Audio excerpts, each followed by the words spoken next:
Welcome How back. do we start these things? Either I just welcome us or we do the bit about the theme music. We need something new. Do you like sushi? I really love sushi. Did you know they fed guests sushi at the premiere of the live action Little Mermaid? Okay, listen, I think we actually have to start talking about that right now. Okay, here's my thoughts. That's wild because I kind of think we discussed it last episode that possibly canonically they don't eat fish. We think they're vegetarians. The mer people are. The mer people. Because Eric's people do eat fish. Yes, but because there's so much anti-fish eating in the movie. I mean, Ariel's best friend is a fish, like a literal fish. Again, maybe we are going to be retconning and going to be like, no, of course they eat fish. They need protein, and just like kelp is just not protein full enough. So, like, flounder's just like a special chosen one that doesn't get eaten, like a pet pig. Listen, you said it, not me. Like salmon and trout are on the menu. Flounder, safe. Like the turkey pardoning at Thanksgiving. Oh, that's how flounder was chosen. The fish pardoning. Yeah. I love that. Javier Bardem was like, this one can stay. But that's not the movie we're talking about. No, that will be, I think, next week. I think we have decided that will be the following episode to this one. Yeah. Look forward to that. Today, welcome back to Not My Fantasy, the show where we talk about our favorite and least favorite fantasy films and the lore that inspired them. I'm Cullen. And I'm Hannah. And I'm Derek. Yeah, Derek's here. Today we have my friend Derek and fellow LGBT. Happy Pride Month. Yes. Yeah. Fellow LGBTQIA plus. Because lots of letters. Unlike Target, we are not stopping our Pride Month celebration. Absolutely not. And we are talking about mermaids, which are almost always an allegory for queer yearning. Even when the director of the film says, I really didn't think of it that way, but I guess. Which is wild. Yeah. I literally kept saying gay jealousy out loud. But I did have an audience this time. I watched it with Lyle. I am hot off the movie. I am ready to talk about it. Yeah, today we're talking about 2021's Luca. Derek, thank you so much for coming on. Great to be on here again. Yeah, Derek was on our last podcast, Glee Boot, in truly discussing one of the worst episodes of that show, previously unaired Christmas. Yeah, so nominated for a Gleeky for worst episode. I don't know if it won or not. I can't remember. Fine, listen to the episode and find out. So we're talking about Luca, a movie that was released in late pandemic, which technically we're no longer in a pandemic according to the World Health Organization. So it's not an emergency anymore. Yeah, I've been going to work for many years now, so I kind of had no longer thought of it as one. But I came from Florida, so it never happened. It didn't happen in Florida. It wasn't a pandemic there. It was very normal. Yeah. Luca came out in 2021. It was a Pixar film released straight to Disney Plus. The theatrical run was pulled, but other movies did come out that year. Like, I remember seeing Cruella in theaters. Really? Yeah. That went to theaters? Cruella was in theaters and Disney Plus, whereas like Raya was special Disney Plus purchase, so was Mulan, but Luca was no money needed, like free. Interesting. Yeah. And it was made almost entirely remotely. Wow. That's interesting. Which is funny because like the Oscars, like the year right after everything opened, were like throwing a lot of shade at animation, which is funny because like animation was able to produce content during the close down. So there you go. Eat your heart out. Whoever directed the latest 3-hour dirge they expect us to watch. So have we seen this movie before? Never. Oh, interesting. Very cool. I I think I talked about it on a different episode. I had seen this movie, well, most of it, and anger stopped it because I was upset. And no, this is not me being homophobic or anti-mermaid or Sure. anti-sea monster. I went into this movie, I had seen a trailer, and I had created an idea of what the movie was. And then it wasn't that movie. And I was upset that it wasn't that movie because I was like, oh, that's what I want to watch. And What? so okay, the movie that I thought this kid had like kind of like Little Mermaid had been cursed with the sea monster thing, and so he has to like pass in public, which kind of happens, right? Yeah. But that like then he ends up like staying the sea monster because he likes it. I don't know. So you thought it was reverse Little Mermaid. You thought it was Little Mermaid 2 Return to the Sea. Absolutely, I did. I saw that it's on Disney Plus. And I was like, "Oh, I could watch that."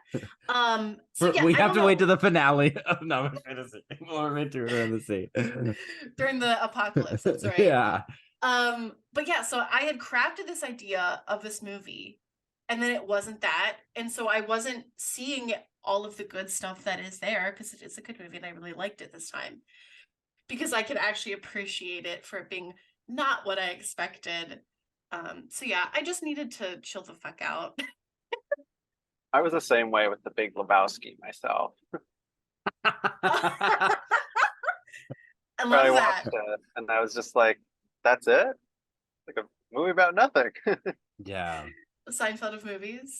Jeff Bridges is the dude in that, right? Yeah. Yeah. Yeah. John Goodman plays his friend, a young Steve Buscemi. If you really Tara like Who still looks old. if you really like Jeff Bridges, The Last Unicorn That is available episode. for free. Oh yeah. This film, I saw it last Christmas. I cried when I saw it. I thought it touched me, and I got emotional again watching it this time. And my phone screen is still a picture. February of last year, Rafa and I went to Sweethearts Night at Disneyland, and they had a photo op with the moped and like a little plastic cat. And Cute. With the Vespa. Yeah. Yeah, it's a Vespa, not a moped. Did I even watch the movie? Yeah, fake fan. Fake fan. Not a true Lucanator. Oh, I don't like that. The film was directed by Enrico Casarosa in his feature directorial debut, produced by Andrew Warren and written by Jesse Andrews and Mike Jones from a story by Carosa, Andrews, and Simon Stevenson. It stars the voice of Jacob Tremblay, who's playing Luca, who's 12, apparently. Jacob is also playing Flounder in the live-action remake. Yes. Yeah. I knew that. Jack Dylan Grazer, who plays Alberto, who's 14. You may know him from the Shazam franchise. Yeah. God, what's his name in that movie? He's basically the brother sidekick. friend who has a crutch. Yeah. Like a literal crutch, not an emotional one. Yeah. Maybe a little above. Yeah. And newcomer Emma Berman plays 13-year-old Julia. Shout out to our friend Julia, our Glee bonus content expert. This character makes me think of her every time. Maya Rudolph plays Daniela, the mother. Jim Gaffigan is in this. Famous Italians. I love it. Famous They're really pulling out Italians. all the Italians for this. Authentic Italian X representation. Yeah, really makes me happy as an Italian American. Have I said on the air that my research was I'm having a crazy week, and so my research is not hella in depth this week. I did do research. I did do an outline and everything, but we're not delving into the academic depths like we did with like Little Mermaid and Sleeping Beauty and The Last Unicorn, Because we're going to continue talking about mermaids in the future, and there'll be plenty of time to dig into selkies more and stuff like that. So. Like Song of the Sea. This was inspired by the director's childhood in Italy and his best friend, Alberto. It is about friendships that form you, and is explicitly, he said, it's supposed to be like pre-adult, pre-romance. Mm. He said because a lot of people read the film, especially with the characters trying to hide themselves as sea monsters, as LGBT, or is he immigrant? And he said nothing gay or anything like that is textual, but he doesn't mind that reading. And he did, despite that, saying that kind of make a love triangle. Like, Even though it's like a friendship triangle, it's like a crush. Yeah. There's nothing sexual about this movie, yeah, which is fine because the kids are like 12. Like I'm not asking for this movie we to be can sexual. talk Yeah. about it, but But there it is gave a me like more a of those, the vibe of like that one friend in like the trio that kind of gets left out sometimes. Hi, Mhm. it's me. I'm that third person sometimes. It has happened Okay. many a time. Yeah, I read it that too. So that's sort of how I read it, but it's sort of a friendship love triangle, and Yeah. I felt that very deeply. It's very like a deeper iCarly in that way. Sure. Mm. Yeah. You know, Mhm. or like I don't think it's ever happened on Magic School Bus, but that's the energy it's giving, like that kind of like that age of like school rivalries and stuff, which can sometimes be fueled by budding feelings and like crushes, but isn't like textually that. It's just like friendships that are like extremely important to you. You can pull out a lot of Yeah. different types of jealousy in Yeah. that relationship, which I think is really good. Yeah, like insecurity, especially when you're 12 years old. I mean, Yeah. you have this friend and they start hanging out with this other friend or something, kind of like, wait, I'm your best friend. Forget about Yeah. that. Mm-hmm. Yeah, as a child, I famously, not famously, I don't think anyone ever, It's pretty famous. I I know don't think all about it. anyone else in my family could even corroborate this, but I never wanted to call someone my best friend because I didn't want to make another friend feel like they were not important. Yeah. Oh, well, that's nice. Yeah. Sea Monsters, symbol for being othered. This was nominated for Best Animated Feature at the Oscars, but it lost to Encanto. Another Encanto. Bruno. Another Bruno. There's a lot of telling Bruno to like not take up space this Yeah. year. Silencio Bruno. We don't talk about Bruno. Yeah. You know, for all those Brunos out there, justice for Bruno. Justice for Bruno. The famous monastery founding saint. I don't know if he founded a monastery. He was a monk of some kind. I'm just gonna say this isn't the last movie featuring a Bruno we're gonna watch this year. News to me. News to you. Yeah. So that's kind of the basics of the movie. For our lore, myths, and backstory, we're going to do so. You know, if Shrek, the text, right? Ogres have layers. So we're taking Like the onions. onion of mermaid lore, and we're peeling it back.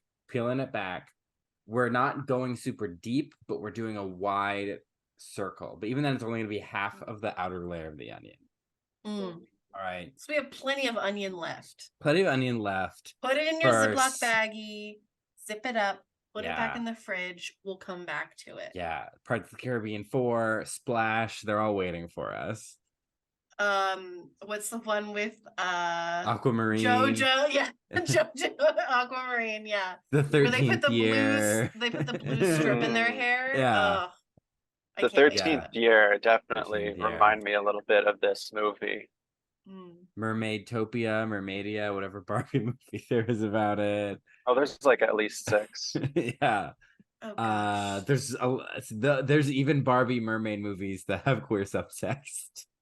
Dua Lipa is playing a mermaid in the Barbie movie. Yeah. I heard. There we go. There we go. Oh, also, I forgot to say I'm at the sea outside the town with Luca's little friends Nice. and Yeah. himself. I'm You're- in Little Julia. Porto Rosa. Here I am. Yeah. I'm looking into the city. Yeah, if you look deep in my village. background, you can see Hannah, like Yeah. way across the ocean. Yeah, she's waving. Yeah. Like you guys are face to face having a conversation. I'm just in my room. He's in reality. So sorry, not sorry to the racists out there, but mermaids are not European.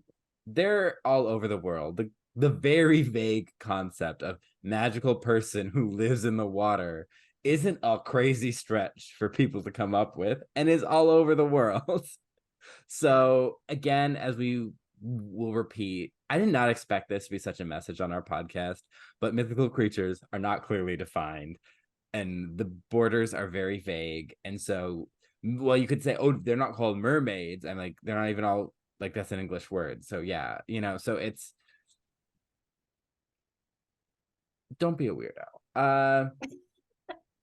If you want to learn more about mermaids, I'm gonna recommend some other episodes. The Fairy Tellers, our BFFs, did an episode on mermaids of the African diaspora, and our new BFFs, Fairy Tale Fix, just did a mermaid episode, Don't Call Me Ishmael, featuring a mermaid ex-whale love story and some Filipino mythology. 10 out of 10 would recommend. The phrase mermaid literally just means like sea maid, or merman is like sea man, because like mare was like the Latin word for sea, and then that gets to English. So it's just sea person. And we talked about Triton, famous merman, for the last week or a couple weeks ago for the Little Mermaid. And he kind of was connected, many scholars theorize, to a Mesopotamian fish water trickster god called Ea or Enki. He appears in a lot of Mesopotamian myth, which is kind of like Sumerian, Babylonian, Assyrian, all that jazz. Also in the East, but not the Middle East, we got Russia. That's a place. And in there were the Rusalka. There were these Russian spirits that, lured men to the water with their seductiveness and drowned them. Hot. Yeah, it's my drowning kink. Naiads were freshwater goddesses that love to I wrote they love to flirt with young boys or serve cunt with Artemis, which is a way. Yeah, they would like be running around hunting with her, or they like, so they're either very not sexual or very sexual, and oftentimes the stories would blur the lines. Like the Ursa Major sign was a nymph who like said, yeah, I'm with Artemis, and then hooked up with Zeus, and whether or not she was super into it, Artemis was still pissed and turned her into a bear.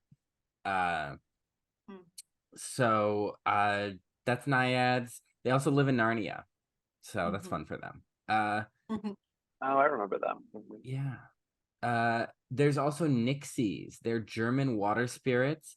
They feature in the Brothers Grimm, and they retain the kind of Naiad thing of kind of like kidnapping young boys, or like a hot teen and like dragging them underwater to be with them, but then accidentally drowning them. Like it's less of I'm trying to kill you and more of like, oh, come live with me. Wait, why can't you breathe this? But Nixies, that kind of transitions more to like kidnapping, and then it becomes less sexualized and more just like kidnapping children. There's one Brothers Grimm story that's very much she's like kidnapping a young man, and it's about like the quest of him trying to get back with his GF. And then there's another about like children getting stuck in a well with the Nixie, but they escape when she goes to church. So she's still a Lord-fearing kidnapping water. Yeah, right. A God-fearing woman. Yeah. Love it. I love the dichotomy. Yeah. Never, they say you can only trust people you go to church with, but you don't know, they could be a Nixie kidnapping children. You don't know. These days. Yeah. These days, yeah. Like, hey kid, want to come swimming with me after church? Even if they're not a water spirit, red flag. And then last week we talked about undines, which were alchemical water elementals, but also famously a kind of water spirit in the novella Undine. And now we're gonna get, those are kind of more associated with freshwater, but now we're getting to the sea. It's for Cookie. It's good enough for me. We got Nereids, who are sea nymphs and / goddesses. Again, not a clear distinction. They're daughters of Nereus, the old man of the sea. Who the fuck is Nereus? He's the eldest son of Pontus, who's the literal sea, and Gaia, Mother Earth, who's also the mother of Pontus.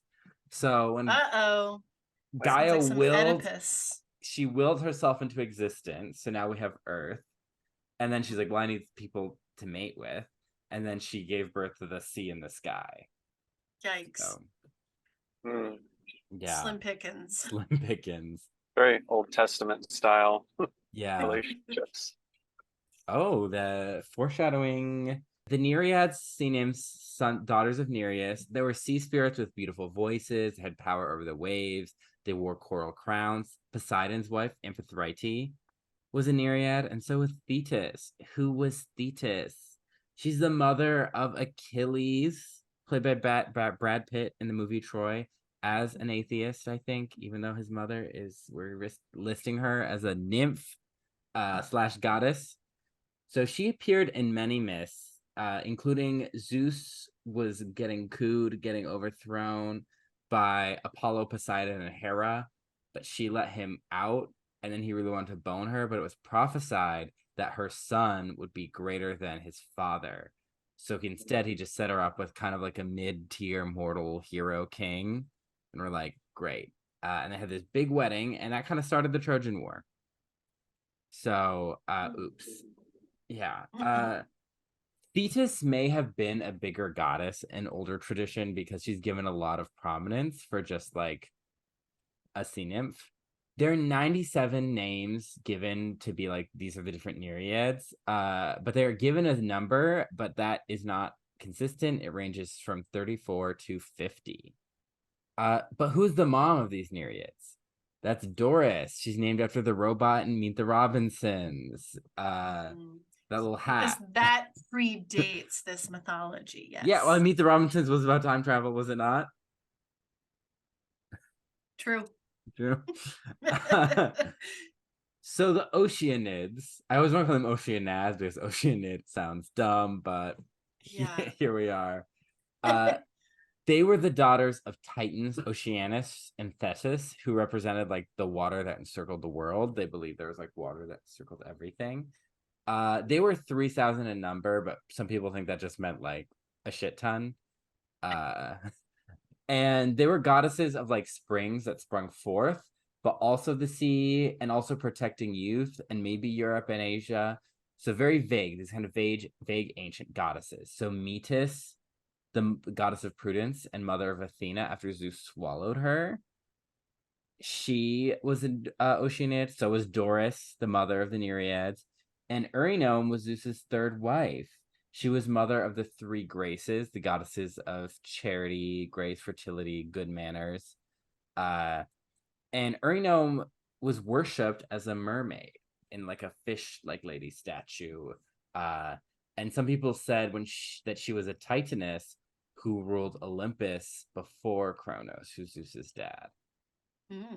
So it could be two different people that just had the same name. Could be two different stories about the same person.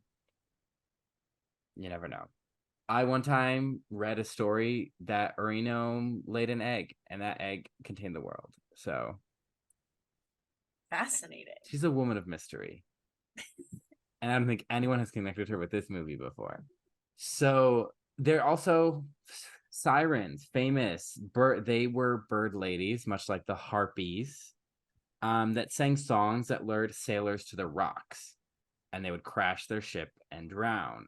Odysseus wanted to hear their music, but he didn't want to drown, so he tied himself to the mast of his ship so he could hear the singing, but he wouldn't let anyone let him go, and they all had wax in their ears, so they couldn't hear the sirens. They had AirPods in. Yeah. Voice canceling. Yeah. But the sirens, I'm gonna do one of my favorite things, which is complain about internet pedanticism. So people will be like, sirens aren't mermaids, blah blah blah. So the sirens were not described in the Odyssey. They were later depicted as birds. And some people say they were children of the Oceanids or river gods or even the Muses, the narrators of Hercules. Ovid, we talked about him last week or like a couple episodes ago with Echo and Narcissus. He said the sirens attended Persephone. And when she was kidnapped by Hades, Demeter was like, what the fuck? You need to find her and give them wings to do so. And then when they failed, she cursed them to be stuck on that island luring people. So they were failed babysitters. And then they failed again, and that's how everything ended for them, because they did a music contest with the Muses. Bad choice. If to anyone who's heard Zero to Hero, listen, they know. They know. So when they failed, the Muses plucked their feathers and wore them in their caps, and the sirens fell down to the sea and became rocks.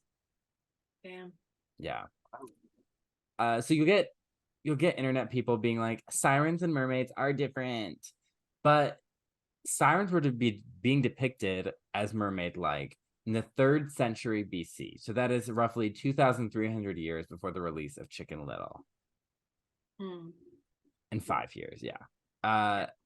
So also that's a long ass time to be depicted as mermaids. So sirens were also, like, in French and Spanish, the word for mermaid is like sirene or sirena. So that just means mermaid. So get over yourselves. We live in a multilingual world. And these things change and evolve.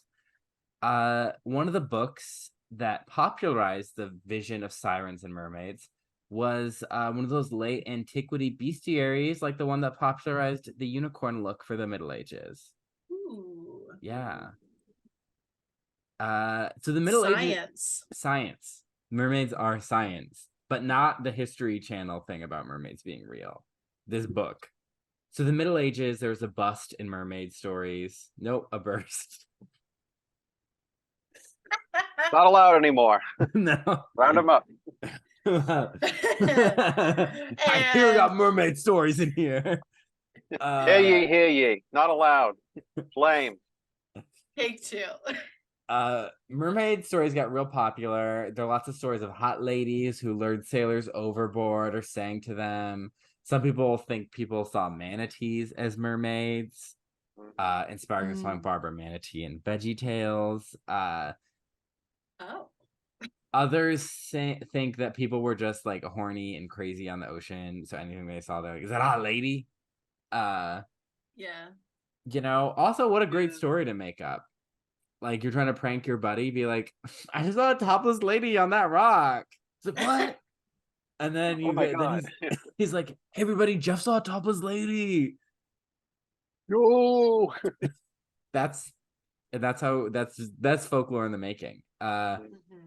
We also have this serpent fish lady / fairy / sorceress, Melusine, who is featured in many a medieval romance, and the royal house of Luxembourg is her descendants. People, okay, this is what this wasn't even Wikipedia, this was like dictionary something. They said it's an accurate but not credible claim, and I'm like, what does that mean? Accurate but not credible? Yeah. Who was deciding that it's accurate? Maybe that's what's not credible about it. Yeah. It's like Wikipedia said that it was right. Yeah. But that's not credible.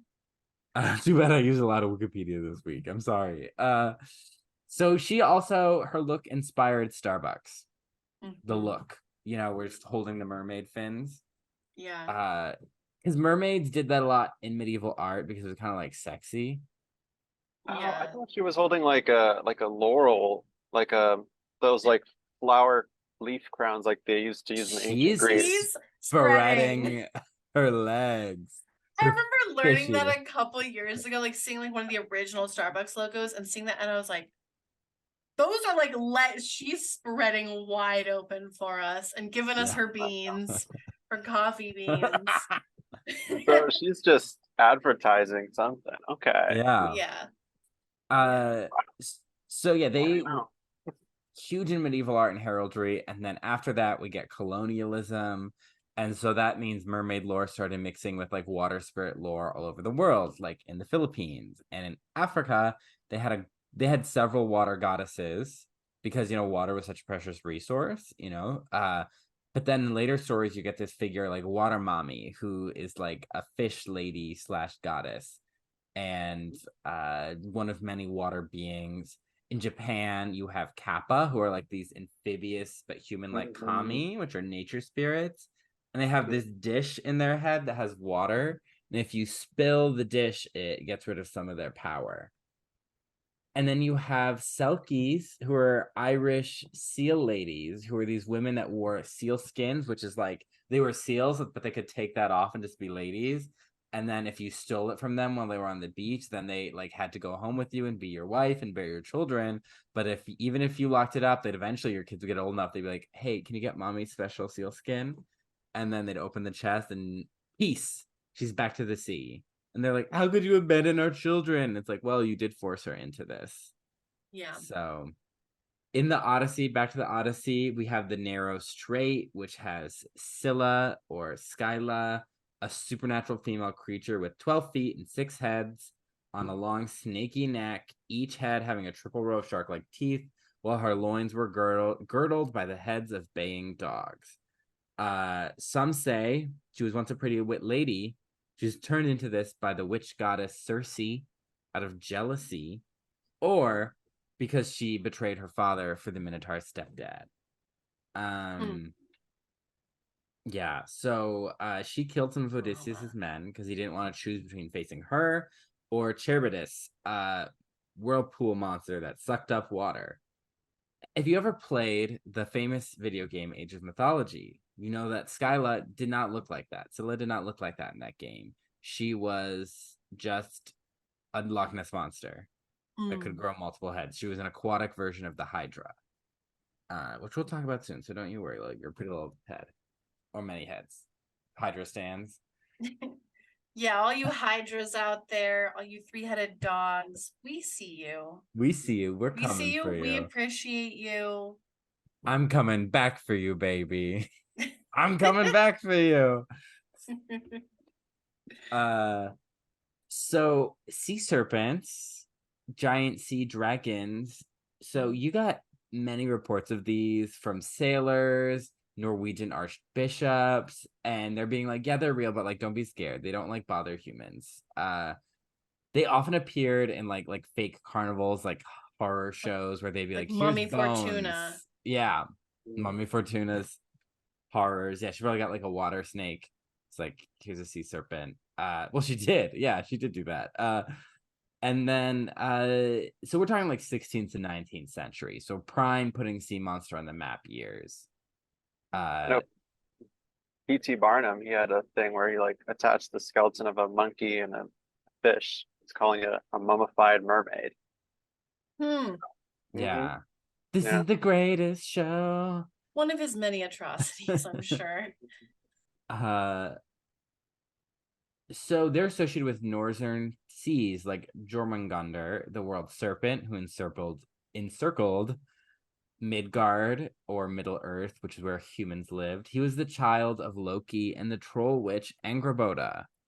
This is when Loki cheated on his wife, who is still collecting poison in her cup while Loki is tied up by his son's entrails and the snake drips poison on him. She's collecting that poison and then she dumps it out, and when the poison hits him, there's earthquakes. So sorry to all you Tom Hiddleston stans, but Loki is not a loyal partner. He expects more than he gives. I'm just saying. Wow. Yeah. Thor and the world serpent Jormungandr were rivals and they're eventually going to kill each other at Ragnarok at the end of times. He's going to die from the hammer, the serpent, and Thor's going to take 9 steps to die from the poison. Bummer. Yeah, it's a bummer. So that's at the end. But those movies have to end sometime, you know? We can't just have them keep going. Please I'm do. over it.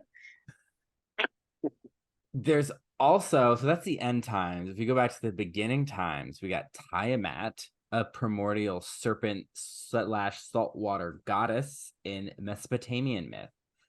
She was eventually killed by the thunder god Marduk after she mothered all the gods with her husband. And then they killed her husband and overthrew him. And then she got mad, as one does. And she brought forth monsters to fight them, but she lost. She represents the chaos of the primordial waters that exist before everything, kind of like in the Bible, in the Old Testament, says at the beginning, God moved upon the waters. So, yeah. So Taima is also the name of an evil dragon in Dungeons and Dragons. There's also the Leviathan in the Bible. But again, big water monster, very easy concept to just come up with, especially because there are many big water monsters IRL.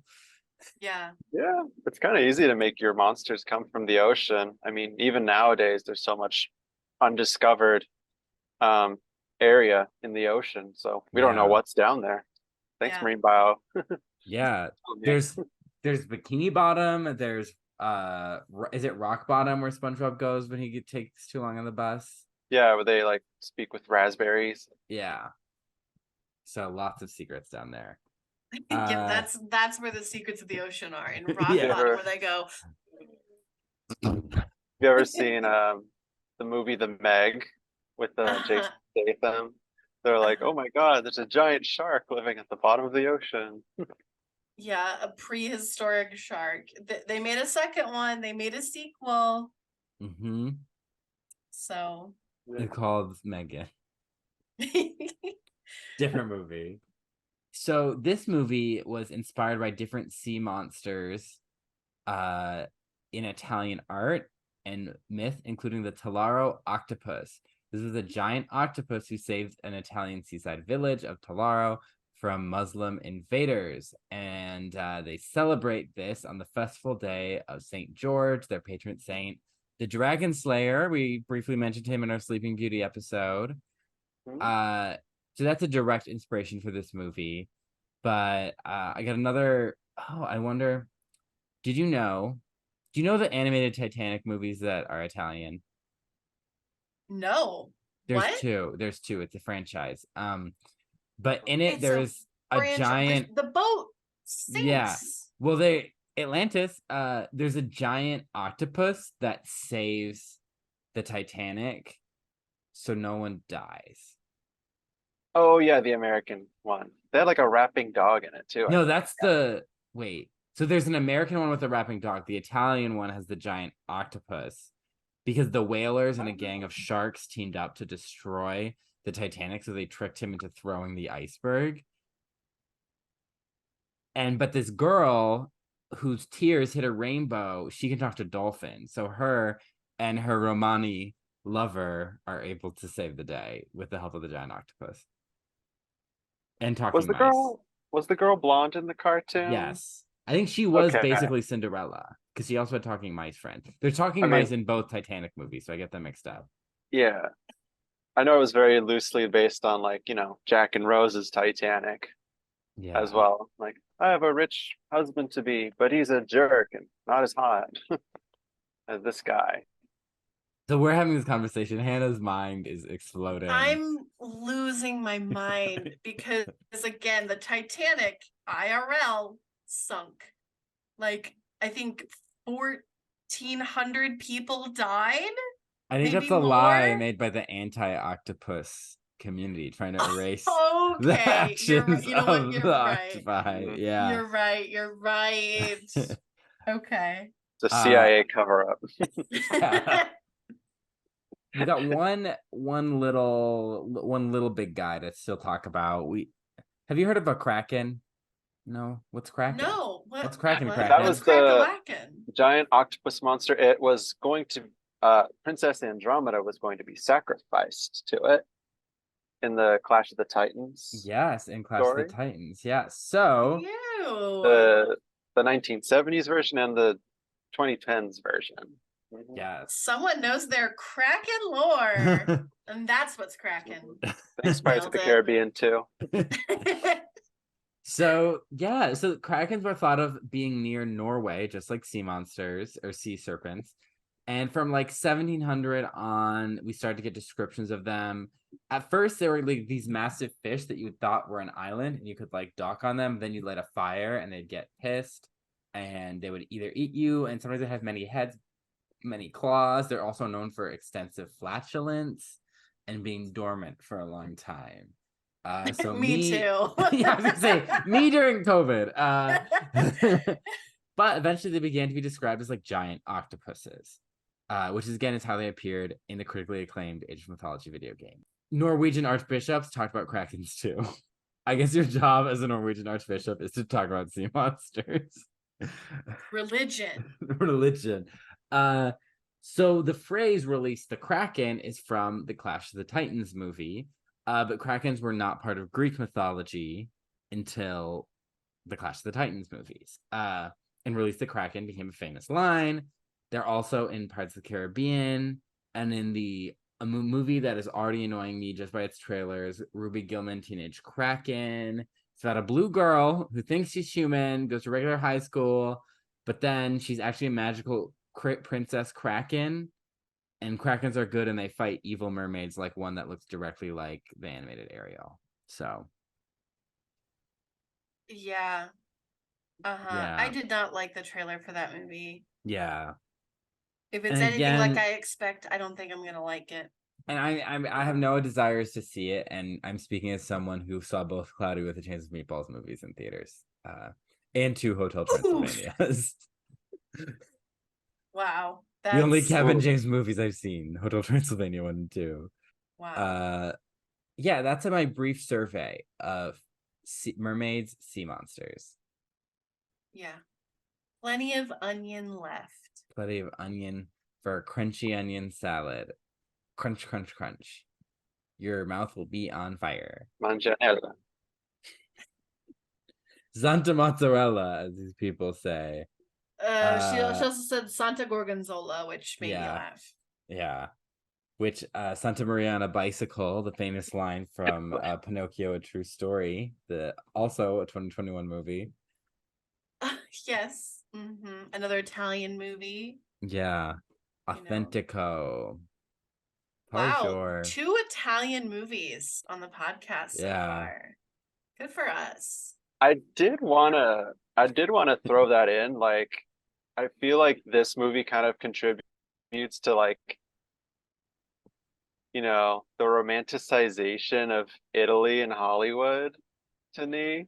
Like Under the Tuscan Sun. Love that movie. Yeah, where it's like it's a real country, but Call Me by Your Name. Yes, Call Me by Your Name, also very much romanticizing Italy. Yeah. Yeah. And Armie Hammer. Who's in a movie I think I had plans to cover next season. I'm like, wow, didn't realize that was him. What movie? Mirror, Mirror. Didn't see it. Yeah, he's the prince with Lily Collins as Snow White. Yes, Phil Collins' daughter. Yeah, Emily of Paris. Paris? Emily France? in Paris herself. Near Italy, on the same continent? On the same continent. How people talk about African countries. Yeah, so Hollywood. Both very romanticized. Yes. Yes. They have Rivieras. Yeah. Lots of depictions in famous films. Roman Holiday. Great movie, though. Yeah. Such a good movie. Yeah, I think there are a lot of Italian American directors. Yeah, a lot of Italian American directors. But I mean, I don't know. I think that this is kind of just getting in general. I think there are also a lot of Italian Americans who just romanticize Italy in general. Yeah. And have no idea how it really is over there. And it's, it's not racist. Yeah, I was gonna say it's not that much better than it is here in a lot of ways, in terms of like culture and stuff. Does our head of state think Lord of the Rings is real history? Because I'm pretty sure the Prime Minister of Italy does. Interesting. That's fascinating. Yeah. That's a big yikes. Yeah.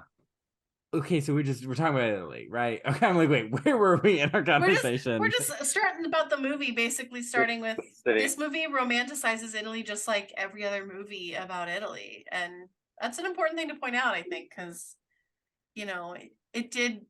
I think I said out loud, I want to go to Italy. Yeah. So it was successful in that. I wonder if they'll make a Luca ride at the Epcot Italy Pavilion. There you go.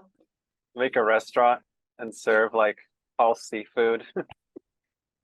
Yeah, it would have to be all seafood. Yeah, because they added a Luca room to the Lady and the Tramp Italian restaurant in Disneyland Paris. Because Disneyland Paris organizes its Fantasyland like by country. So there's like a French area, there's a German, there's an Italian, and there's British. Oh, like Epcot. Yeah, but it's like a little more like it's less like concrete. But like if you know the center has like Sleeping Beauty, Cinderella, like Arthurian legend, and then then you have like Alice, Peter Pan, Winnie the Pooh, Mr. Toad, British. You have Snow White's Germany, and then you have like Pinocchio, Lady and the Tramp, and Luca, Italy. Why Lady in the Tramp? Is that in Italy? They go to an Italian It's restaurant. America. Yeah, I thought it's America, but they go to an Italian restaurant. Oh, okay. So the French are just like the Americans. It's the same thing, right? Yeah. Got it. Okay. Got it. But yeah, this movie, Italy. it's beautiful. Yeah. I'm in Italy. You're in your part of your Eat, Pray, Love journey. Yeah, I plan to stay here because I don't like the rest of the book. So we start with Italian guys listening to opera on a ship, like you do. They're fishing, and we get a little thief, a little sea monster stealing their shit. And they're freaking out about the sea monster, and they're panicking. He's gonna attack. Now let's meet our protag. We got Luca. He's a shepherd. Just like Moses. I was gonna say also Jesus is the good shepherd. Italians famously love Jesus. Heidi. Yeah, there you go. The Holy Trinity, Moses, Jesus, and Heidi. So Little Bo Peep is pissed she wasn't included. Yeah, Little Bo Peep. I don't want to anger her. She is an evil landlord in the TV show Once Upon a Time. That sounds about right. Yeah. And Woody's girlfriend. Girlfriend. Retconned potential will they, won't they? Yes. Despite furiously making out in the first movie. So Luca, he shepherds fish. My favorite is Giuseppe, who cannot stay in line. Love Mona Lisa, who just houses all the other little fish. Yeah. Is that why Mona Lisa's mouth is closed? Because she has little fish. The Mona Lisa smile. Yeah, international smile, like the Katy Perry song. So Luca, he's shepherding the fish, but he sees boats up ahead. He's making sure they hide, but he's dreaming of life above the surface, much like a little redhead we just talked about. He swims up, and like the surface won't even pop. He's like stuck, like he's in Jello. And I have a fridge of Jello shots behind me. So he's dreamy, but his parents very controlling. Well, his dad more interested in his show crab. Yeah, his dad, Jim Gaffigan, famous Italian American. With a name like Gaffigan, it's gotta be pasta. He loves his show crab, and the mom, Daniela, is always worried about Luca and the dangers. And she's also a helicopter mom. Yeah, and she's pissed about the neighbors trying to win the dolphin barking contest. And the show crab contest too, which made me interested in like the underwater world. Like, did they recognize King Triton and Ariel as the rulers? I think this is post-revolution. I think King Triton's or his descendant off the throne. Interesting. They fed him to the Kraken. Oh. Yeah. There you go. Viva la revolucion. Yeah, because this is Italy post a revolution, I think, right? Definitely post reunification or unification. This movie? Yeah. Seems like for sure. Seems like things are going pretty well for them. But like they're just worried about like contests with their neighbors and shepherding fish for food. Yeah. Clothing? Yeah, I think they eat the fish. I don't know. Well, I don't know. She made these like it looked like dumplings, but made out of like kelp or seaweed. Yeah. But I don't know what was in them. The grandma did mention like she sent she lied and said like, "Oh, my sent Luca to go find me some sea cucumbers." So, which are living creatures. That's Yeah. They're true. not They're not. vegetarian. Yeah. That's true. Like the one that bullied SpongeBob. Yeah. Mhm. Yeah. I sense a lot of SpongeBob references this episode. Can't imagine why, but Yeah. we didn't really have any last episode. No. Because it was feudal, it was pre-capitalism. Mr. Krabs wasn't in his era yet. Got it. Yeah, no, this is Yeah. definitely pro-capitalism. Krusty Krab is bustling. So Luca, he's dreaming of going above the sea. But his parents super controlling. But his grandma mentions that she went on the surface once and played cards. And Danielle is like, "Why are you saying this? Don't let him know about this." And he's like, "What?" Because he's like, "Where do boats come from?" And they're like, "We're not telling you." It's giving, "Where do babies come from?" Yeah, I picked that up too. Interesting. It's giving when I had 2 wedding dress Ariel toys and asked mom if 2 women could marry each other. Dicey conversation. Yeah. So he's told, don't think about that stuff. But he keeps seeing human junk underwater, just waiting to ruin a sea turtle's life. And he's picking it up. He's picking up what they're putting down. And he sees someone in the same costume as early Scooby-Doo villain, like a underwater Orson Welles looking guy. Yes. And in that suit, in that Scooby-Doo villain suit, he sees Alberto, this other sea monster who collects human stuff, and he swims up to the surface, and he just becomes a little human, little round-faced, sort of almost two-dimensional because of the way his mouth and eyes, like where his face is angled. Yeah. In a kind of like a Meg from Hercules kind of way. Yeah. Another Mediterranean film. So he's like, a lot of olive oil across these references. Alberto's like, "Are you freaking out? Like, come on, it's fine. It's your first time, whatever, And then he like takes him out of the water and he becomes a person. And he's like, "I can't do this. I have to go underwater. Oh my gosh. Like, Good day. Have a good day. Goodbye. Goodbye." Like he's coming back to say goodbye. And he's like, "I'm a good kid. I don't get in trouble. I'm Good Kid," the top single from the Percy Jackson musical.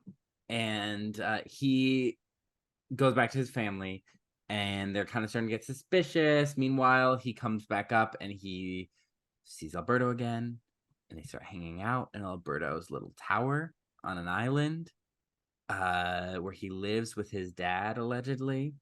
And he has all this cool human stuff.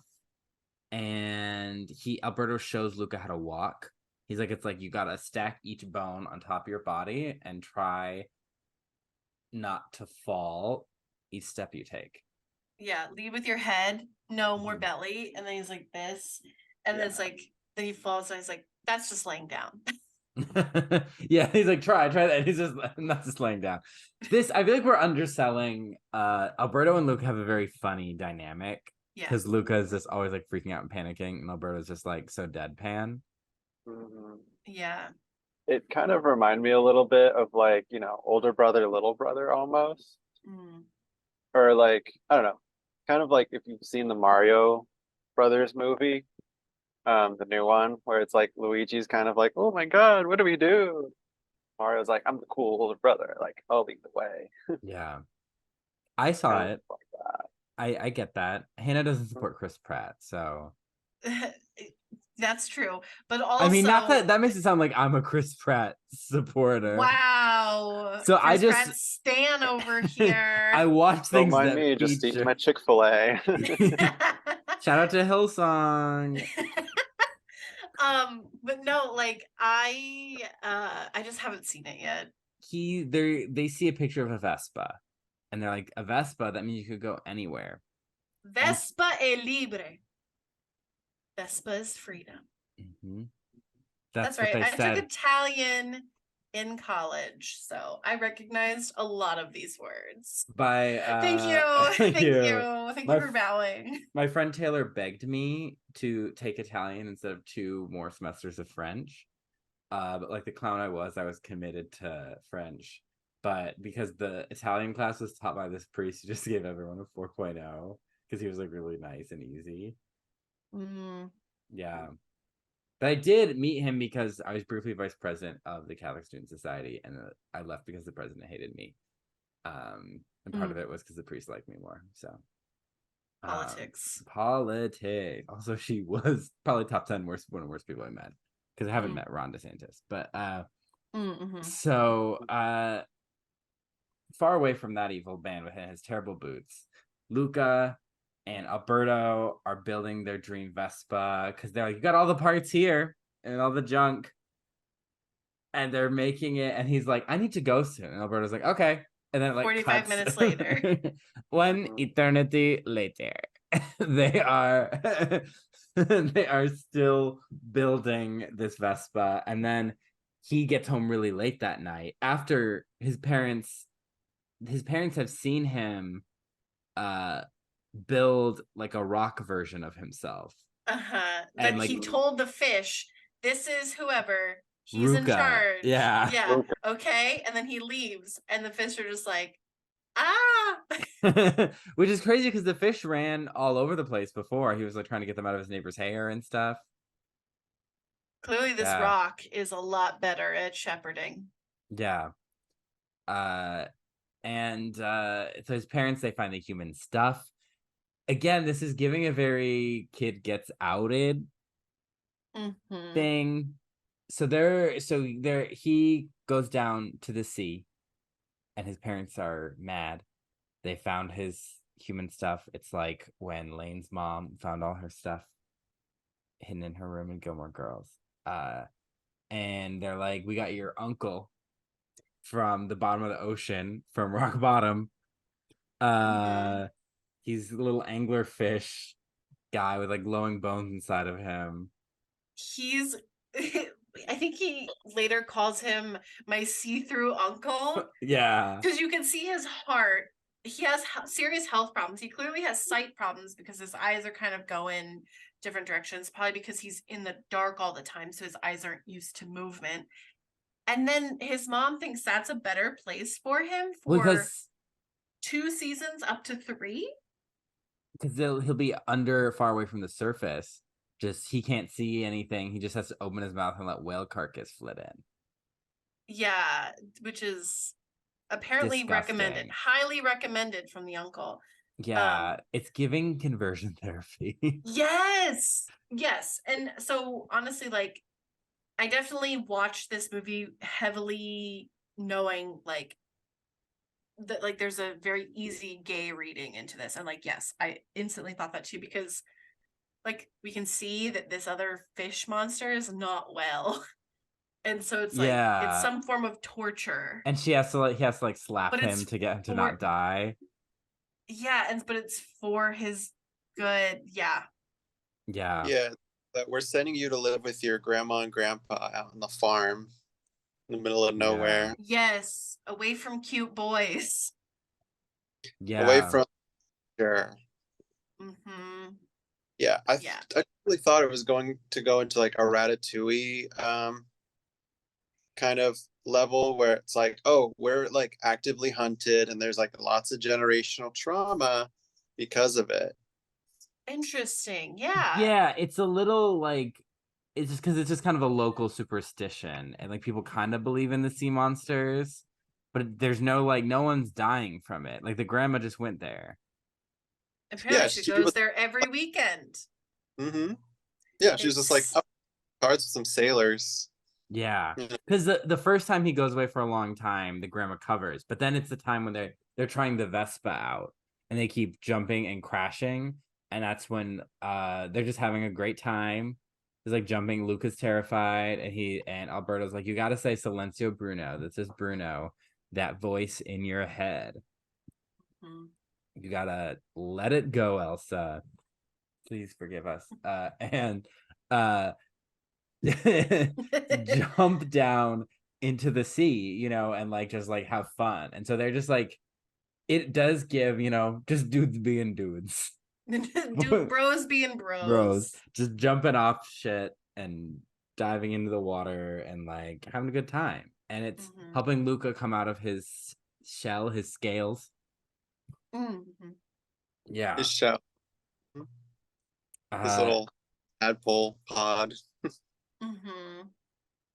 And so it's Luca's having so much fun, but this is when he comes back and they're like, we're gonna send you to the underworld, essentially, like rock bottom, you know, you're gonna communicate in raspberries and eat whale carcass. And he's like, no, I don't want that. And he straight up runs away.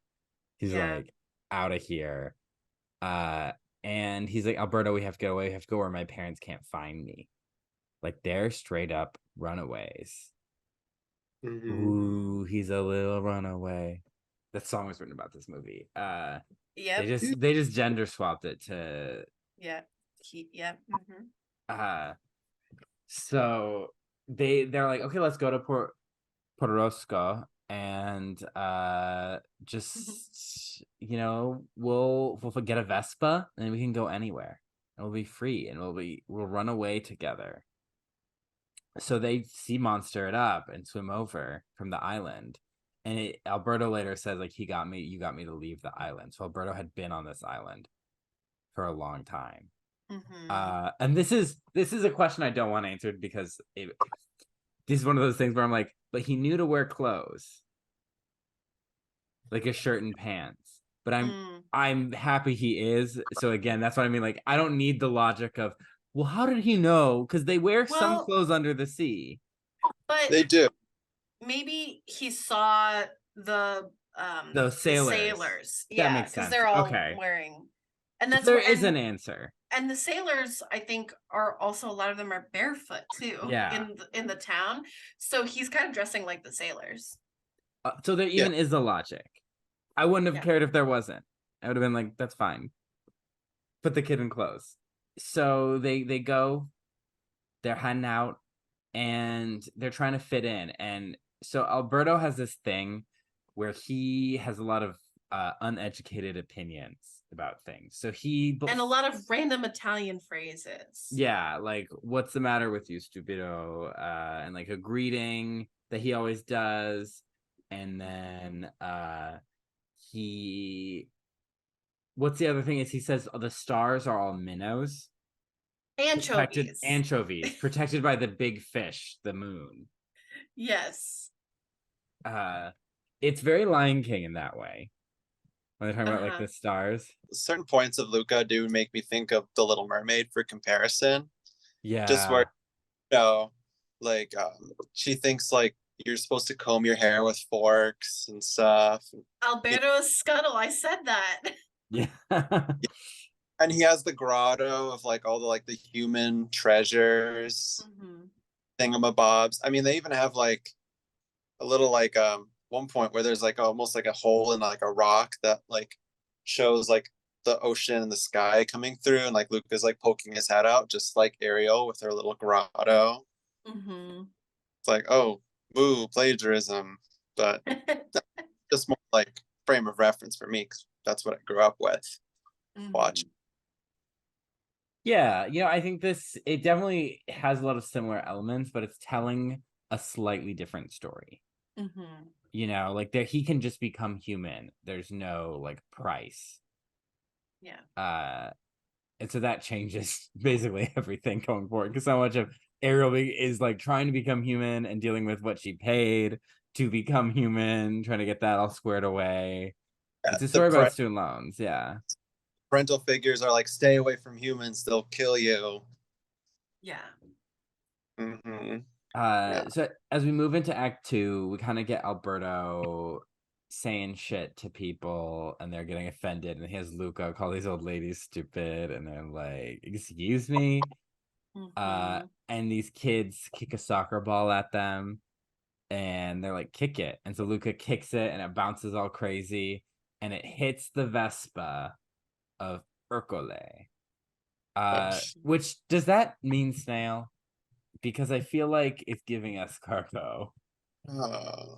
Probably not. Masculine name of Italian origin with legendary Greek and Latin roots. Hercules, right? It's a version of Hercules. Which is Yeah. interesting because Ercole is not strong. He is a shrimpy little man. He did not put the glad He in is a gladiator. Man.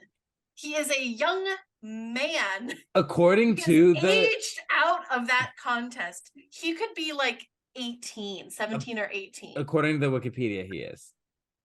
Yeah, that is a man bullying children. A 14-year-old and a 12-year-old. And then a 13-year-old girl.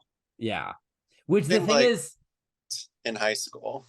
Yeah, he peaked in high school. And there are people that do that. Like I remember, Yes. you know, when I was in one of those like plays at a church. You gotta be careful what's happening at church. I remember some of the older kids were kind of like bullying like some of like the children. Like I was the freshman and I saw these people as full, like, oh, they're a child. Like, I mean, they probably were like 3-4 years younger than me, but like at that time, that's a big gap. Yeah.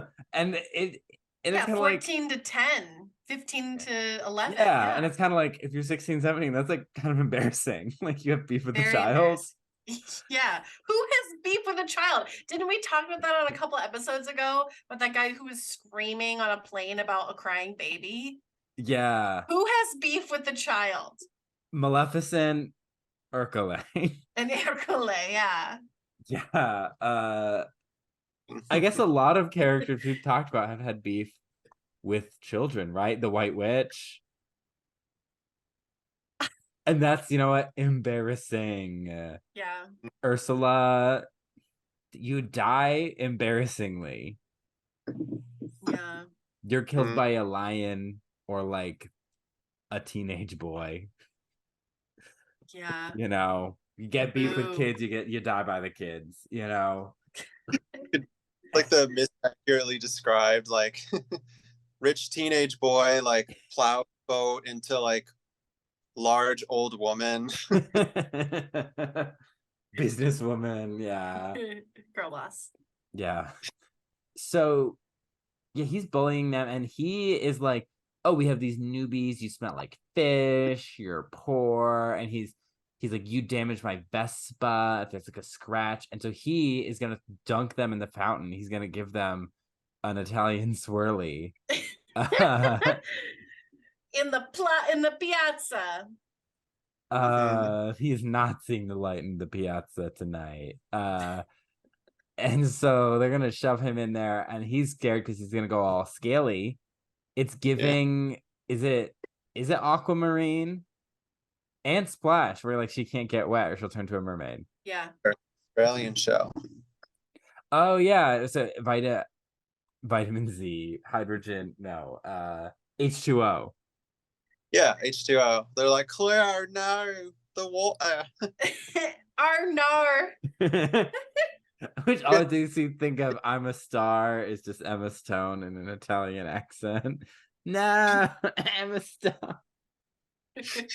Or not Italian, Australian. Same thing. Same thing.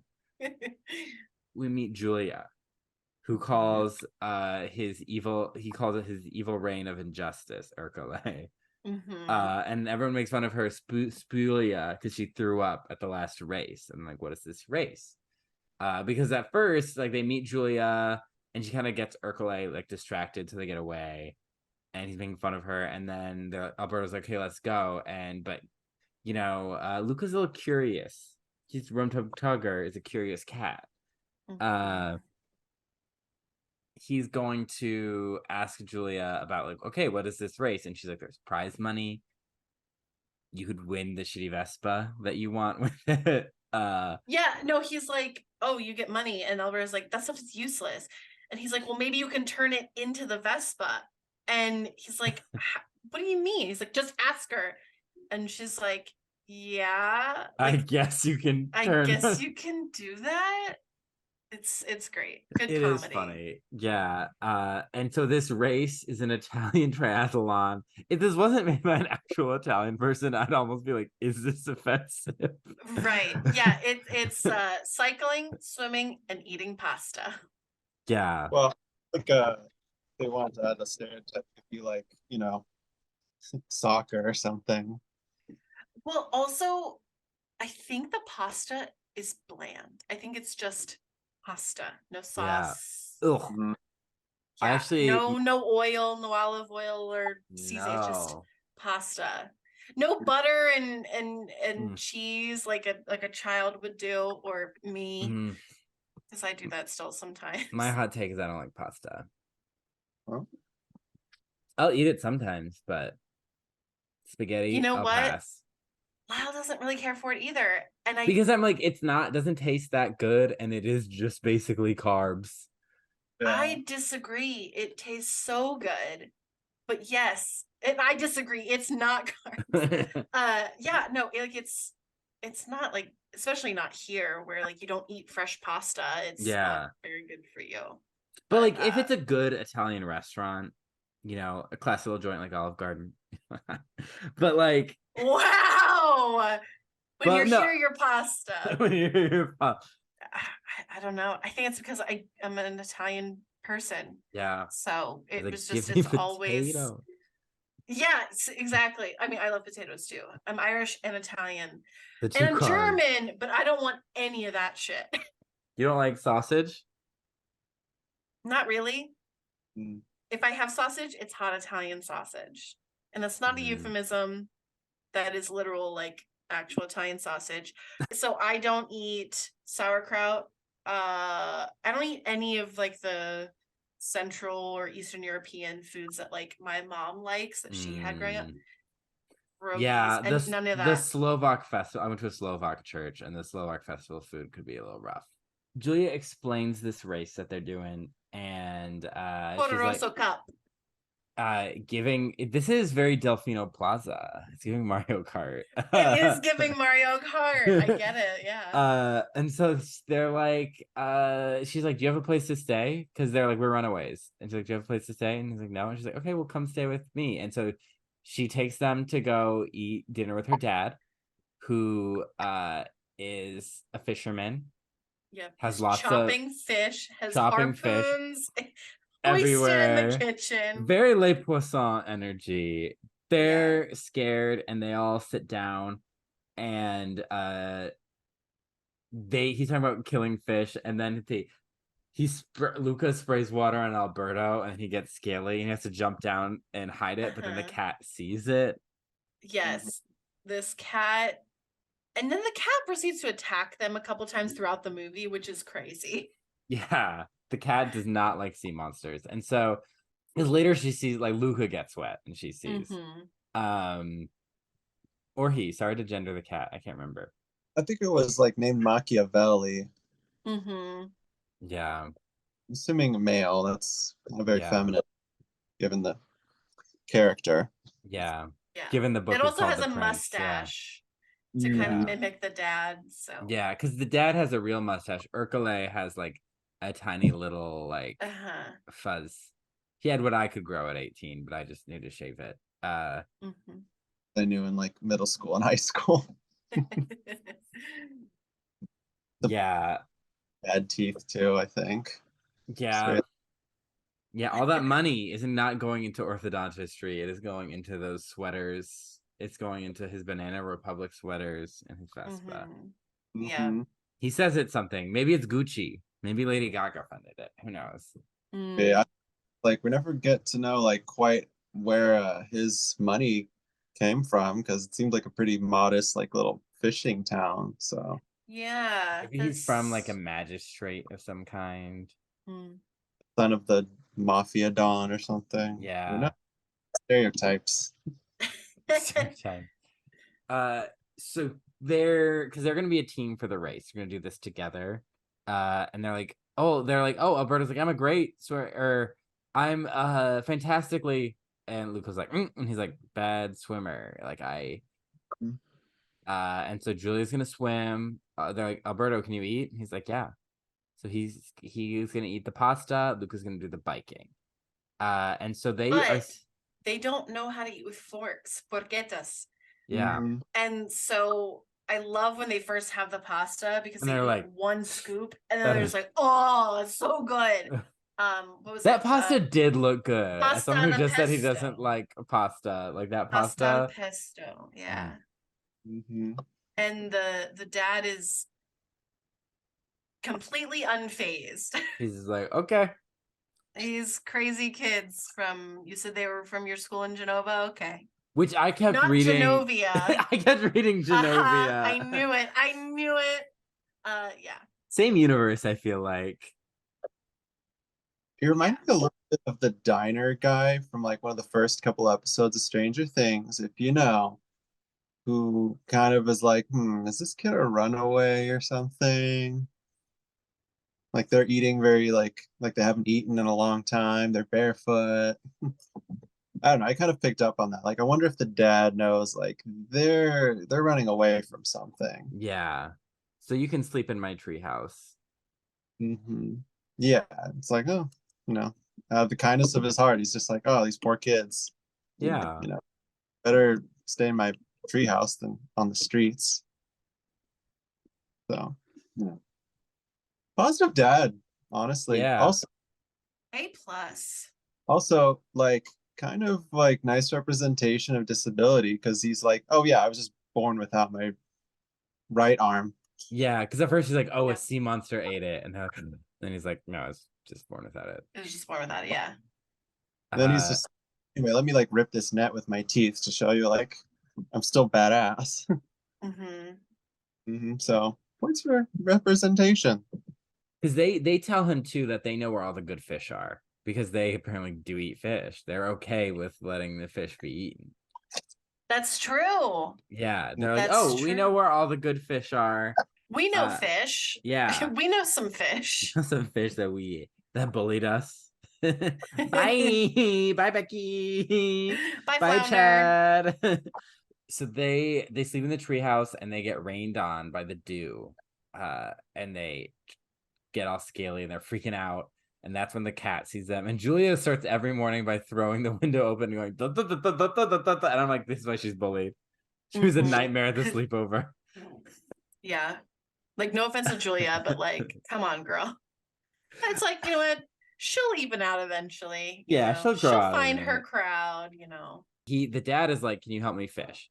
And they're like, he's like, oh, we haven't caught anything. And they're like, yeah, we're over a haunted fish graveyard. He's like, what? And they're like, well, it's not haunted. The fish think it is, though. And he doesn't question it because they're like, all the fish are going to be over there. And then he gets like loads of fish. Yeah. And that is what'll give him the money to pay for the entry fee to the race. And I love that, like, he never tells Julia, no, you shouldn't do it because, like, you didn't win last year. He's like, it made you so upset to lose. Like, Yeah. He just doesn't want to see her upset. And I like that he phrases it that way. He's like, do you remember how you felt? Like, do you really want to go through with that again? Like, but he still does it. He's like, all right, if these crazy kids want to do it. They're training. They're showing Alberto how to eat with a fork, and he's got to eat all different kinds of pasta because they switch it up every year. It could be lasagna too, which I couldn't even imagine eating just plain lasagna noodles. Olive Garden breadsticks, though. Fuck yeah, I'll fuck those up. Yeah. When you're here, you're unlimited pasta, salad, and breadsticks. Absolutely. So then, and she's swimming, and Luca's biking. There's a big downhill. It's as you finish the Delfino Plaza track. Yeah. And he's super scared, and that's when Alberto's like, Silencio, Bruno. Shut that mofo up. But he's still scared, and then they're showing Julia how to swim, and it's hard because to them, she's so slow. Yeah. And they're getting bullied by Ercole because he's in a motorboat. They're hunting for the sea monster that the whole town is hunting for. Yeah. Because they say there's been sightings. And also his parents go up and search for him, and they're like dunking kids in the water. They like throw a kid in his ice cream. They're also bullying children. Yeah. But for a good reason. They're trying to find their kid. But they're like, it's so funny. They're playing soccer and they're like hitting all the kids in the water. I think what makes it funny is, other than the first time they destroy the kids' ice cream, the kids aren't really like crying or upset. They're more just like, what? They're like, what the hell? And then like later on, I'll just like quickly say it, like they're holding the cups of water for like the bikers. Yeah. And the kids are like, no, not again. Yeah.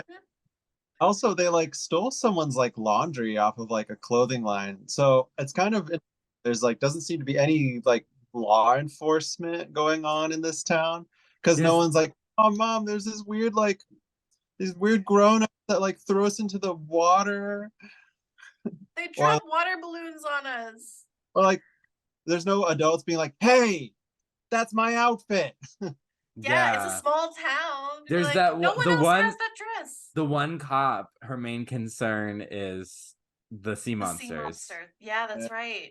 Mm-hmm. Or I remember she was like super annoyed with Ercole when it's like they hear the Vespa and it's like, oh, she's just like, oh my god, again. Not again, yeah. Yeah, I mean, honestly, same.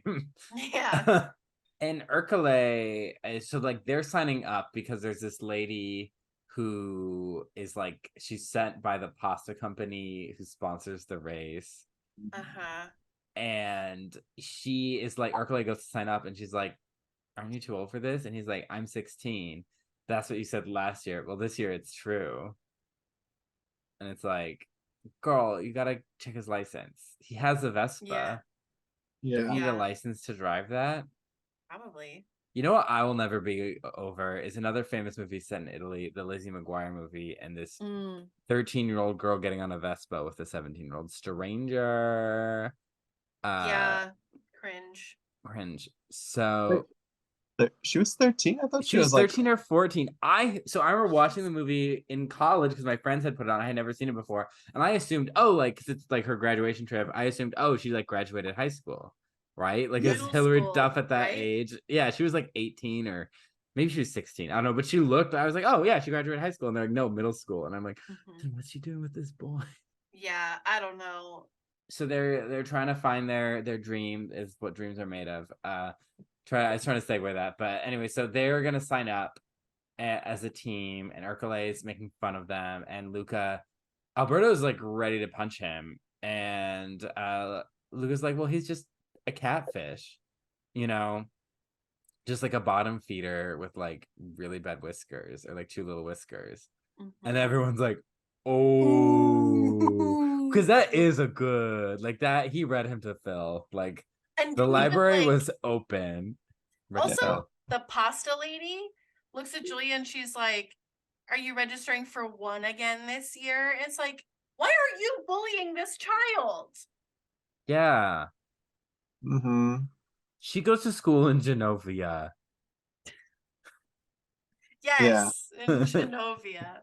Also, Julia, I hate to say it, but like, have you guys ever seen like that one animated short that's like Brain versus Heart or whatever, and like the little square man falls in love with like this lady selling sunglasses? I swear, like Julia and Luca could be like that woman's mother.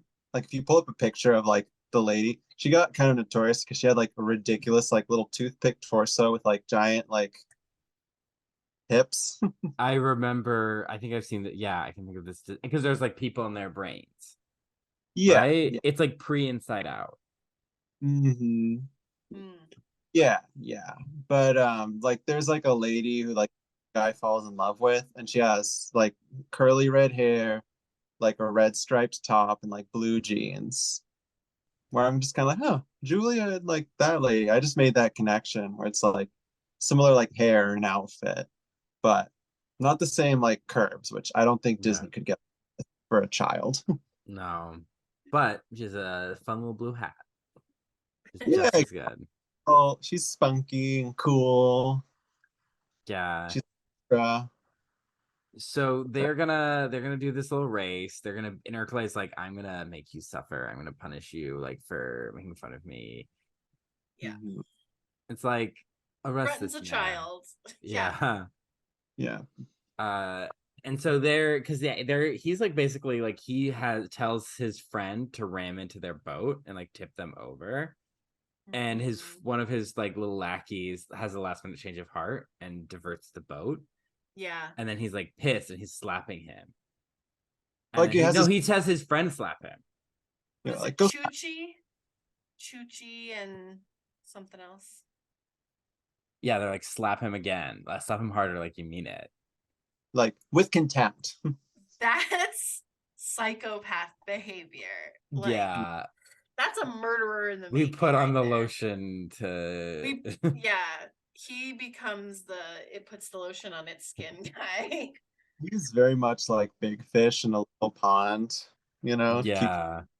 references. Just like, I am the hottest thing in this little itty bitty town. If I go to Genova, like, I'm nothing. Yeah. Anne Yeah. Hathaway will not be impressed. Yeah, he's got to compete with Chris Pine over there. That's when Alberto falls in the water and becomes scaly. And so, like, Luca, they're like trying to like do all these like distracting tricks to like cover him because and Urkel thinks he sees a sea monster. He's like, ooh. So it's getting closer. Everything's getting closer. And then they get back, like Luca sees his parents. Everything's getting scary. But he is getting closer with Giulia, who loves to learn, and she's talking about going to school in Genova, where her mom lives. And she's like, he asks about the stars being like anchovies, and she's like, they're not anchovies, they're big balls of gas. She's like, well, Alberto said this, and she's like, no, like, look at this book. And now he's having fantasies about flying in the stars with Giulia, because he used to have fantasies about running away with Alberto. And even then, like, that phrasing makes it sound more romantic, Right. than it is. It's like very much like we're going on this adventure together. This is where we start to get like the gay jealousy. Yeah. Because at first Alberto is happy because the dad is like, can you help me like with this stuff, like the big strong one? And he's like, ooh, yeah, I'm the big strong one. And because he's looking for that father figure, as we find out later. But like he's jealous because he's spending all this time with Giulia and he's learning things. He's like, oh, you were wrong about this. And he's like, no, it wasn't. Like, no, Giulia has it in her book. Yeah, he's no longer like the source of knowledge. And it's not necessarily like a power, but like I think he likes being that figure in Luca's life, like the person who's The like older showing kid. him the ropes. Yeah. Yeah. And so like he's not really that person anymore because he's finding out new information. And so it's like, Yeah, this is because they're children. This storyline like makes sense and isn't like, ooh, red flag. yes. With adults, that's like, ooh, what? But like when it's kids, you get it because kids are trying to find their place. And like, so it very much makes sense. But yes, I get why you wrote gay jealousy, especially the scene where they're like laughing and like looking at books, and he like pops in and like, what are you doing? Come with me. It's like glaring at Julia. I was like, I look at Lyle, I go, gay jealousy. He's like, get over here. Because that's literally when I watched this with Rafa at his family's house at Christmas. And he was like, oh my gosh, he's jealous. He's you. And I was like, oh my gosh. So, but yeah, there's gay jealousy going on. And the thing is, it's not because Julia's a girl, or it could be. I don't know. It's just kind of like that child rivalry, the kind of like the third friend feeling edged out by the new friend. Yes. Yeah. That's always like a point of contention, like when you introduce a new person into the group. Or into the duo and you become a trio. It's like the dynamic shifts, like you're just learning it. It could be because she's a girl, but I think it's more just the new friend dynamic. Yeah. It could be more because she's human as well. True. Yeah. That's true. Because he wants to explore more of the human world, but he's going to be doing it with a human instead of this Alberta. human knows stuff. Yeah. Yeah. It's Whereas, like, go ahead, Derek. Like, interest him, but it's also like he sees like him and Luca as kind of like, side to side, like exploring this crazy new world together. And then he's like, Luca's kind of like siding with the enemy almost. Right. It's like, hey, like, I think this human world is pretty cool, but like, don't forget, we're like, we're not this. They will like not humans. Yeah. Yeah. They knew what you were. Yeah. Which is lots of coding there. And shout out to, in some versions of the Little Mermaid musical, Flounder has a crush on Ariel, and there's like a thing where it's like, because now she wants to be with Eric, and I'm like, who chose that? Are we really giving him a shout out? Shout out to you guys, I guess. For Shout out to weird that was story weird. choice. Weird choice. Uncomfy. So this is where he wants, like, they're going to look at the Vespa at night by themselves. And also, should we mention, it is a rinky-dink rusted Vespa that is definitely broken. yes. And they're like, oh, yeah. So they're going to look at it at the shop. It's like locked away. Luca starts talking about, what if we go to school with Julia? Like, that would be really cool. We could learn a lot. And he's like, do they just take sea monsters? Like, yeah, we're sea monsters. We can't go to school. He's like, well, we can, you know. And the thing is, because Alberto's partially right, you know. But Luca's like, no. And then this is when they see Ercole and his bullies, and they're like, oh, we smelled something fishy about you. Like, we don't want people like you here. And again, this is getting the very immigrant coded and the very queer coded, especially the way that they fight, which is very much just like holding Alberto and punching him. Yeah. And Lucas straight up grabs the harpoon. Yeah. Like, you heard about that bitch Ursula? That's about to be you, Ercole. She also had beef with children. And this is what happened to her. And he threatens him, is just like, let him go. Yeah. And Alberto's like, I handled it, but like he was also being punched in the stomach. You're gonna burst his appendix or something. Yeah, I think it was definitely like kind of like you kind of see like how all this confidence he's been trying to project is like very shaky. Yeah. It's like, I totally had that. I'm super awesome. Right? Yeah. And so they're working on their training, but their jealousy is getting over because Alberto's like, this is what we need to do to get on the bike. And Julia's like, no, that won't work. And he's like, you don't know what you're talking about. Like, shut up. Let's not do Bruno. And then so Julia and Alberto are fighting, and tensions are growing between Luca and Alberto because Luca's like, stop. And then Alberto's like, see, we can just do it together. And then it's like too much weight, and they like crash into the sea. And there's sea monsters. Before that, isn't this where he sees his parents in the plaza? Yeah, so he's stressed, and Alberto's like, your parents aren't here. Yeah, because he does the detour down what Julia's like, oh, I see. It's harder terrain, steeper. Yeah. I like it. But he's like actually like evading. Because they saw him, but Alberto's still like, no, they're not here. Yeah. You know, and then they jump down, they land in the water. Julia's like, bitch, it's fucking dead. They're dead like Miss Keisha. Yep, exactly. And they swim away because they see Ercole and the lackeys, right? With the harpoon. And then, so they get back up, and they're like, oh, they're fighting. And Julia's like, what's going on? And I'm like, oh, it's fine.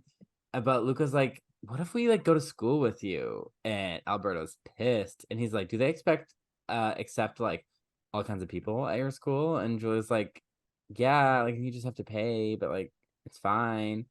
And he's like, oh really? And then they what about sea monsters? And she's like, what are you talking about? And Luca's like, what a funny joke. Ha ha. And then he steps in the water and monstertizes himself to show Julia, do you like see? And she's like, oh my gosh, don't hurt us. And then Luca makes the choice when his friend is at it to be like, oh, please don't hurt us, I'm so scared. He's like, yeah, he screams, go sea monster. He like points him out. Yeah, he outs him. Yeah. And Alberto's like, the betrayal is real. Yeah, deep betrayal. Like, that cut even more than, like, I don't know, like, Edmund betraying his siblings. Because it felt, like, so personal. Yeah. The stakes were lower in the grand scheme of things, but it felt... Yeah. Well, yeah. I mean, I don't know, because, like, he still puts him in danger. Yeah, because like, Ercole's there with the harpoon. Yeah, he still has the harpoon. And Luca's like, don't hurt him. But like, he already like was like, oh, he already othered him. Yep. And so Alberto swims away. But only Julia knows that it's Alberto. Yeah. Ercole doesn't know. He just knows that the sea monster was there, and he gets mad at them and the lackeys for letting him get away because he wants that prize money for some reason. There's prize money. He's got to buy more J. Crew. More And Versace. Versace, yeah. Mhm. So Julia's like upset because she figures out that Luca's a sea monster too. And she's like, yeah, because he's just acting weird. And she just like, so they come home, right? Yeah. Her dad's, and he's like excited. He's like, I made your favorite. He's like, presumably speaking to Alberto. Yeah. And they're like, yeah, he doesn't want to be found. He's gone. And he just puts on his hat. He's like, it doesn't matter. Just in case, I'm going to go look for him. Such a good dad. A+ dad. Yeah. Probably a contender for top dad we've met on this podcast so far. Absolutely. Because off the top of my head, I cannot think of anyone. Belle's dad is like nice, but he's a doofus. Yeah. Not Belle had to there. go save him. Yeah. Yeah. So, and then that's when Julia like splashes him with water in his hands. And she's just like, I knew it. Like, how could you do that? And like, what do you think you're going to do? And he's like, we can't compete. He's like, can we compete in the race with only 2 people? She's like, who cares about that? And he's like, no, like, we're going to compete. And he goes to find Alberto, who's back at the tower. Yes, his manor. His manor. He climbs up and he's like, all the stuff is trashed. And the picture that Alberto drew of them together is torn, which so sad. And Alberto's like, go away. Like, I'm not going to ask you again. And he sees all these markings from the Vespa pictures on the ground, and there's all these markings on the wall. And he's like, what are those? And he's like, those are how many days since my dad left. I thought he would come back. But he said I was fine. I was old enough to be on my own or whatever. Yeah. Heartbreaking.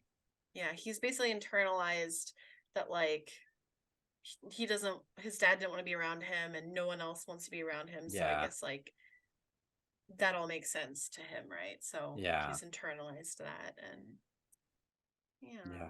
So Luca's like, I'm gonna fix it. It's gonna be like, we're gonna win the cup. I'm gonna fix this, which again is also a very child thing to do. Of just like, oh, I can fix it.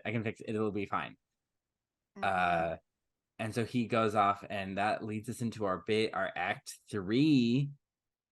We have this race coming up. The race is finally happening, and Luca and Julia are competing separately, and they're setting up extra buckets. The priest has those set up for Julia. There's people waiting for sea monsters when the kids go swimming. So he is in the Scooby-Doo villain outfit. He's in the swimmer outfit, and he's trudging along so slow. But Ercole, like a foolish idiot putting olive oil in their Starbucks drink, puts olive oil all over his friend, his lackey, really, not friend. So he'll glide in the water. So dumb, especially considering he's not a child. Yeah, and they get out in the water, and this kid is getting eaten alive. He's like, swim, stop swimming, you idiot. Yeah. Julia's zooming, and Luca's on Trudging. On the ground, is in the water, is just walking around, and his helmet breaks, so he's fishified. Inside the suit still, and so then he runs back up and he like hides, so like the water gives himself time to dry off. He runs underneath the table to pop to his seat, and eventually the kid survives, the other kid, and Ercole has the other kid tap in. But he has a lot of mental, psychological, emotional trauma now. Emotional damage, so they're eating the pasta, and they're trying. He doesn't know how to use the fork. Yeah. And so Julia shows him really quick. Yeah. It's great. Julia. Julia's a real one. Very mature for her age too, I have to say. Like he finds out Luca is also a sea monster. Like she handled that really well, and she just like had such a mature like viewpoint, I think, because she's only like 12 years old. Yeah, she's open-minded. And she didn't care so much about not being able to compete in the race with her team or any of that. She was like, you could die. What are you Yeah. doing? Yeah, Yeah. which I think adds a little bit to the queer codedness of it too sometimes, because like the female Yeah. character, like the mother of like the the main gay boy in these gay movies, sometimes it's like they're very much just like, oh, like I am very open-minded and very cool with everything. Like I'm all about like helping you out, which is very nice, but it's also kind of like, okay, female characters existing just to like help out the main Yeah. Right. antagonist a little bit. But Yeah, anyway, it's the Julia, women aren't homophobic myth. mhm. Right. Yeah. Yeah. Yeah, yeah, which I think is like one of those things that we can delve into in a different episode, but just wanted Yeah. to bring that up too. Yeah. For Yeah. sure. I know I feel like we've been talking about a lot of gay stuff lately, but the reality is the fantasy genre is very straight. So we got to take it where we can. Yeah. Especially after we did a podcast on a very gay show like Glee. Yeah. If we can't talk about gay shit, what are we going to talk about? Yeah. Tag onto the podcast. I only have gay thoughts. Gay thoughts. I Gay can't think opinions. straight. Yeah. Julia, finishes her pasta. She's burping as she gets to the bike, which honestly fair, but also like, oh my god, are we He's gonna see? getting close. Are we gonna see vomit in this adorable Are we animation gonna style? see Spulia? Yeah. That always with triathlon is very like you're gonna have these kids like shovel down like a ginormous bowl of pasta and then have them like biking up. Like I'm not surprised Julia threw up. Like I'm I surprised The only pasta should be last. Yeah. Not just because like, oh, that's gonna lessen the challenge or whatever. It's like it's gonna keep your city a little cleaner. No one has to clean up vomit. Mm-hmm. I mean we seen that episode of The Office where they do like the running marathon thing? Yeah. The Meredith Palmer Fun Run for the Cure. Yeah. Yes. Mini Alfredo Uh-huh. one like minutes before or whatever. It's like, that's not what carbo loading is. No. Nope. No. Oh, but I know that's not how you're supposed to carbo load. So Luca finishes too. He's biking. His parents see him. They're chasing him. He gets to the top. Hercules' team cheats. He shoves pasta into that kid's face. And people are like, hey, and then he slaps the hand, Hercules. Choking hazard. True. His whole team is dying. It's like near-death experiences for like what, $50? 50 Also- bucks in bragging rights over 12-year-olds. I have a feeling that Ercole's sidekicks are also like around the same age as like Luca and Julia and Yeah. stuff. Don't look 17 or 18 or whatever. No, they 'cause look younger. Only a 12-year-old would think that man was cool. Yeah. Yeah. That's the reality is other teenagers, like you hit his 15-year-old and they're like, dude, what's your problem? Yeah. Hercules mocking them, and then it's raining as they reach the top of the hill. And it's late, and Luca's hiding under a little awning. And then you see Alberto. He passes his parents. He's like, sorry guys, gotta go. And mom's like, he's kicking ass. Yeah, he's really good at this. And you see Alberto swooping in to save the day with a big ass umbrella by Rihanna. And it's raining, Singing in the Rain umbrella mashup. Yikes.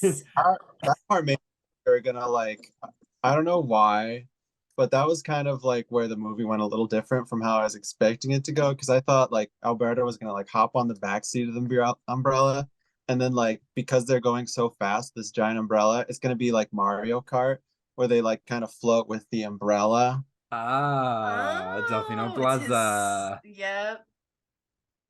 But as we'll say, that's not what happened. It took a darker turn because Alberto trips and he's a sea monster, and people are like, and then he's like, don't go, like, Luca, stay there, and Luca, he comes out, much like when that girl sang that song Stand in the Zombies movie and revealed that she had slightly weird hair, so she was oppressed too. Yeah, we're in the Glee Club. We're all minorities. Yeah. So he's a sea monster, and people are like, and then he zooms down, he grabs Alberto, and they're zooming down. Julia's zooming down. Urkule's chasing them. He's got a harpoon. Yeah. He thinks he's Prince Eric, but Prince Eric would never. No. Prince Eric is probably younger than Urkule is too. I was like freaking out a little bit. Like I thought some kid was gonna get like impaled on that freaking. He's like, straight up pushing kids. A bike with like one giant harpoon in his arm. Like, and there's like people like on the sides of the road watching this triathlon, and he's just like, I'm gonna get giving kids concussions left and right. He hits from one pothole with his bike, that harpoon straight in his own chest. Or some innocent bystander who's just there to watch the triathlon. Yeah. You know, like watch a bunch of children do a triathlon. Yeah.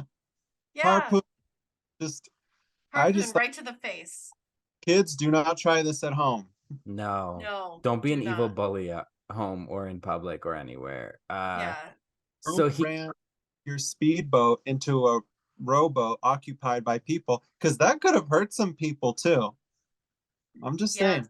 Menace, terrorist. I saw a lot of parental advisory warnings, just like don't let your kids try it. Threat to national security, truly. He's gonna harpoon these fish children, but Julia's like, the evil empire is over. She's like, Luke Skywalker's got nothing on me. Herself. She slams the bike into him, knocks him over. You're lucky he didn't get impaled, or her. And then she collapses, and then so they ride their bike almost to the sea, but he sees that Julia fell, and so they leave their bike and they run to get her, and then everyone's like circling them. And like, no, and they're like, we don't know what these boys are, and then the dad comes in and is like, we know what they are. Who they are? They're Alberto and Luca. You know, and they're good boys. They're these little weirdos that have been running around, not doing anything bad, just being weirdos. They're children. Yeah. And so he defends them, and everyone's kind of like, okay. Well, I think it's more like, okay, well, we're not gonna fuck with him because he's enormous. You know, and they're like, really, have the sea monsters done anything bad? It's a living memory.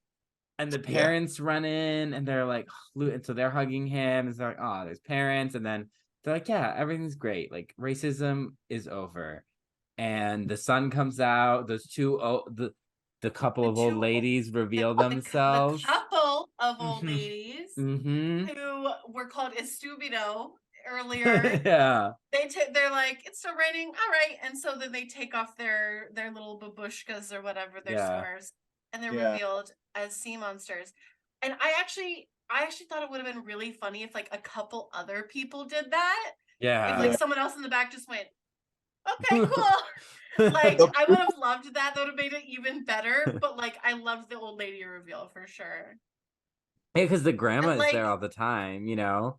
Yeah, she's like, yeah, I come here every weekend. She's like eating pasta, and they're like, what do you mean? Urkule, he gets an Italian double swirly. He's dunked entirely in the fountain, and they throw his Banana Republic sweater in. Yep. And he's like, oh, my babies, my poopsies. My little poopsies. Like, at least Ursula had two friends. Yeah. And Jetsam. Yeah. They were basically her children, but these are children who just hang out with him probably because they get some sort of that, and they get some sort of power out of being able to bully other kids, but like they're getting bullied, and so they're being tortured and tormented. They're being made to slap each other, and so they're kind of like, we're done with you. Yeah. And so they buy the Vespa. I was a moped again, and they buy the Vespa. and they're eating pasta, having fun, and the kids are playing, and like Julia's showing him stuff about school. I mean, you can keep my books because I have to pack, I have to go to school. And it's like, okay, I'll wait for you. And the dad is like, yeah, Alberto, could you like help me around the place, with the fishing? And so it seems like everything's kind of, the summer's over. Their kind of idyllic summer is coming to an end. Wah, I'm a bad singer, so you don't know that I'm trying to do Summer Lovin'. Oh, Oh, okay. So yeah. thinking of something else. You think of Call Me by Your Name? Oh, to see without my eyes, summer's over. Whatever. So they are they're saying goodbye to Julia, and then Alberto's like, well, I got you a ticket. I sold the Vespa, and so you can go to school In in Genovia. Genovia With with Anne Julia Hathaway. and Anne With Hathaway. Eggs with Elsie. Yeah. With the maids that sing Farrah Yeah. Shaka. Yeah. Mhm. Chris Pine. Yeah. So he's like, you can go. And he's like, oh, what about you? And he's like, well, Julie's dad asked me to like stay around and help, and I think I'll be good at that. And we only had enough money for one ticket, and his parents come by and grandma come to say goodbye and promise he'll write every day. Mhm. And this is when I get emotional, this scene where he like says goodbye to him, and he's there do the little Italian handshake, and he's like, do you know what that means? He's like, no, go and tell me, go find out and tell me. Mm-hmm. And it's raining as the train pulls away, and he's running after him, and he becomes a sea monster, and Luca becomes a sea monster, and he's like in the train, in the rain, in the sun, as a sea monster self, as he said goodbye to his best friend. Traveling to possibly more tolerant city. Mm-hmm. Mm. Oh wow, yeah. Okay, So move. it's a gay movie, and this is where it cries, because even though I'm not, this is where it cries. This is where I cry. Hey, it's gay. It puts the lotion and it's because the like all you can remember, like in hindsight, friendships that you felt really intense feelings for, and realize that was kind of part of coming Mhm. out, or like part of your identity, but you were young, and so it wasn't like sexualized, so you didn't quite realize that. But like realizing like how intensely you felt about certain friendships, especially at that age, I was just kind of like, wow, okay, there's a lot to take in. I did not expect this when I flipped this movie on at Christmas, just on Disney Plus. Yeah, it's a touching ending. But it also reminded me a little bit of like the lyrics to "This Is What Makes Us Girls" by Lana Del Rey. Just a little bit where there's like crying on a train platform, crying because I know I'll never see him again, or never going back, or whatever. It's like they were the only friends I ever had. I probably bungled that. I'm so sorry to Miss Del Rey. I don't know. Just is very similar, like what you were saying, Colin. Just like wow, like just like a friendship like that really changes your life because in this case they very much did because Yeah, sea creatures and humans can live in harmony, or at yeah, least Luca's species. I'm sure the fish that are harvested and shepherded are like, okay, great. great for you. Mm, Yeah, and there's a like Luca goes from his little shepherding life, now he's getting an education in the big city, seeing new mm, people and things. yeah. And there's It's like, in the credits you see like Luca at school with Julia, and you see them writing letters to like Luca and Alberto and the family, and they're all like writing letters to each other, and it's Yeah, you see them. They're on the phone, and there's like the family around the yeah. phone listening. Um, the cat becomes a father. Machiavelli becomes a Mhm. father because there's a bunch of kittens. And it seems like Alberto and Machiavelli get along pretty well now. Yeah. What was the other I think one? they made us some shorts about Alberto and the dad. Oh. Just by that, I think I saw like in the Disney Plus suggested related things. There was like a Ciao Alberto thing. Oh, interesting. But yeah, I thought like the end credits. I'm really glad that we watched them because otherwise I would have turned them off. But I noticed like, oh, it's still telling the story, like what happens Yeah. after. And the Mhm. dad, he puts on like basically like a scuba suit and is down in the water with the Yeah. sea creature family. And I was like, oh, that's great. I love that. It's just Yeah. it's so cute and sweet, and that's really kind of, if we're moving into kind of like the vibes and aesthetic of the film, that's kind of where this film very much lives in, the kind of like cute, sweet, whimsical, but like not in a shallow way. There's a lot of depth to the story and the character's journey, but it's Mhm. simple. It's a simple story, and it's a simple story Yeah. told effectively, which is a powerful thing. Yeah. Yeah, for sure. Yeah, I think it's very charming too, I think. Because like everyone's just kind of having a good time. Like they're swimming, they're eating fish, they're playing soccer. It sounds like a great Yeah. summer. Yeah, it just Carefree, idyllic. yeah, it kind of plays into that idea of like how we see Italy, through all lens, where it's like, We oh, sipping coffee and playing soccer, swimming, sipping a little wine, chilling. Just all good vibes. Mm-hmm. What do you say we keep these good vibes going? You also see a book of Pinocchio. That was Yep, like triggered. I'm me thinking, I see too. Pinocchio with that fox and that cat, and I'm like, I see her in Triggered. Polly Shore. Yeah. Yeah. The music didn't stand out to me really, but not in like a night. Like I felt the emotions I was supposed to feel when I was supposed to feel them. So the music was doing Right. its job. Yeah. Yeah, I mean they Uh, play a Callis opera on the what do they call gramophone yeah, because he record. Mm-hmm. the singing lady machine, and Alberto doesn't know what to do with it, and Luca throws it, and he's like, Literally, "You yeah. fixed it." Yeah, they had like some like I guess I'll call it like Italian pop Yeah, music, Mm, which was fun. yeah. Yeah, yeah. I thought it was fun. Just and the visuals are so vibrant and just like Yeah. Mediterranean, and yeah. Yeah, for sure. Again, I would go on that ride if they put that in the Italian pavilion at Epcot. Mm-hmm. I don't have plans to go to Florida anytime soon, but we always ask who is our protagonist. I think it's our titular character, Luca. Mm-hmm. No, No. it's definitely the fish Giuseppe. He dreams of more. Who do we root for him? Yeah, because I mean, he just wants to see the world. He wants to explore. Curious. Yeah, and Yeah. he's open-minded in that way. And Yeah. Mm-hmm. yeah, He's very instantly charming. yeah, He's very, I definitely root for him. And, he has a strong sense of wonder. love Mm-hmm. a Name good of the sense of pod. wonder. Yeah.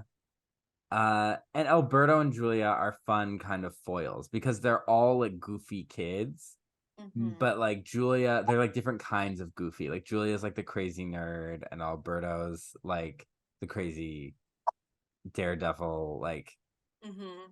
Yeah, he's cool, confident. At least what we think he is. yeah. And there's layers to all of them, especially to Alberto, who's kind of like our secondary lead. Mm-hmm. It's like, again, it's not a straight up romance, but it's like a bromance or a friendship, story. He's Mm-hmm. like the love interest, again, like in a very loose terms, but like the way the story's structured, he's like the secondary character, but not like a POV, but like Right. like he's the most important relationship in Luca's life at the moment. Mhm. But Well, we like get a little bit of his POV. Like we get some moments where like it's almost as if we're seeing the Julia Luca relationship from from his his, perspective. yeah. So Yeah. yeah, I would say he's more of like a second lead with a couple small Mm-hmm. POV shifts. Because Like this the is a, protagonist is what they're called, right? yeah, I Main. guess. Yeah. I mean, this movie is it's very short. We love it. We love that. Love a short movie. Yeah. And it uses its time very economically. Yes. And Julia's great too. She's really fun. I love the people in the town. I think I was mad. His parents kind of annoyed me, but like you got it. You got why that she was concerned. But like she does kind of acknowledge like the dad's like, I kind of should have been involved more, and she acknowledges like I wanted to send him away. Like I wanted to keep him Yeah. safe, but like still like I was too harsh, essentially. yeah. Yeah. Which is, it's great that they had that self-reflection very quickly after all that stuff went down. Yeah. because I mean, a lot of other parents would be like, no, I'm still in the right. yeah. So I think it's Yeah. because it's like she felt like what it was like for him to be away. And she was like, oh, no, Yeah. no, no, no, not a fan. yeah. And also, I mean, she mostly, the mom mostly, but like the dad's kind of like tacked along. But they Yeah. have to learn to trust Luca. And Yeah. that like he's going to make the best choices for himself. That like they can trust his judgment because clearly like he found really good people to keep him Yeah. safe and to keep him company. He's because like there's a moment where she's like, well, I know you and I know the outside world, Yeah. and like that's not gonna mix. Like, well, if you know him, then like that he's a very cautious kid. Yeah. Like he's not just gonna like jump into trouble. Like he's a very cautious, nervous, anxious little being. So yeah, so like they, maybe that's why she's so scared, is because he's so scared, and Yeah. that's making themselves more scared of the outside world. But so they just need to learn to trust his judgment, and they come to do that by the end, which is good. And it's a Finding Nemo from the Nemo's perspective, which Nemo is Yeah. kind of split between both. There's a trend of children's movies that are very adult focused and not like teenage adult, like adult. And I enjoy those movies, but I also sometimes I'm like, wow, we really need everything to be about us, don't we? Like let kids have their own movies. I think Finding Nemo is a really good example because because from Nemo's perspective, like we still believe like he's in the wrong because he ran away, he got caught, he's in a dangerous situation. Yeah. But like this is from Nemo's perspective for Luca, right? So like Luca, we don't feel like he's in the wrong for going and exploring. Yeah. So like it's still very much from a kid's perspective. So and like even Ariel running away, being a hot mess disaster the whole time, it's from her perspective, and we get it. Yes, because her dad was respect toxic. Yeah, it's just I feel like it sounds like I shit on Pixar and Finding Nemo a lot, and the thing is, Finding Nemo is a great movie.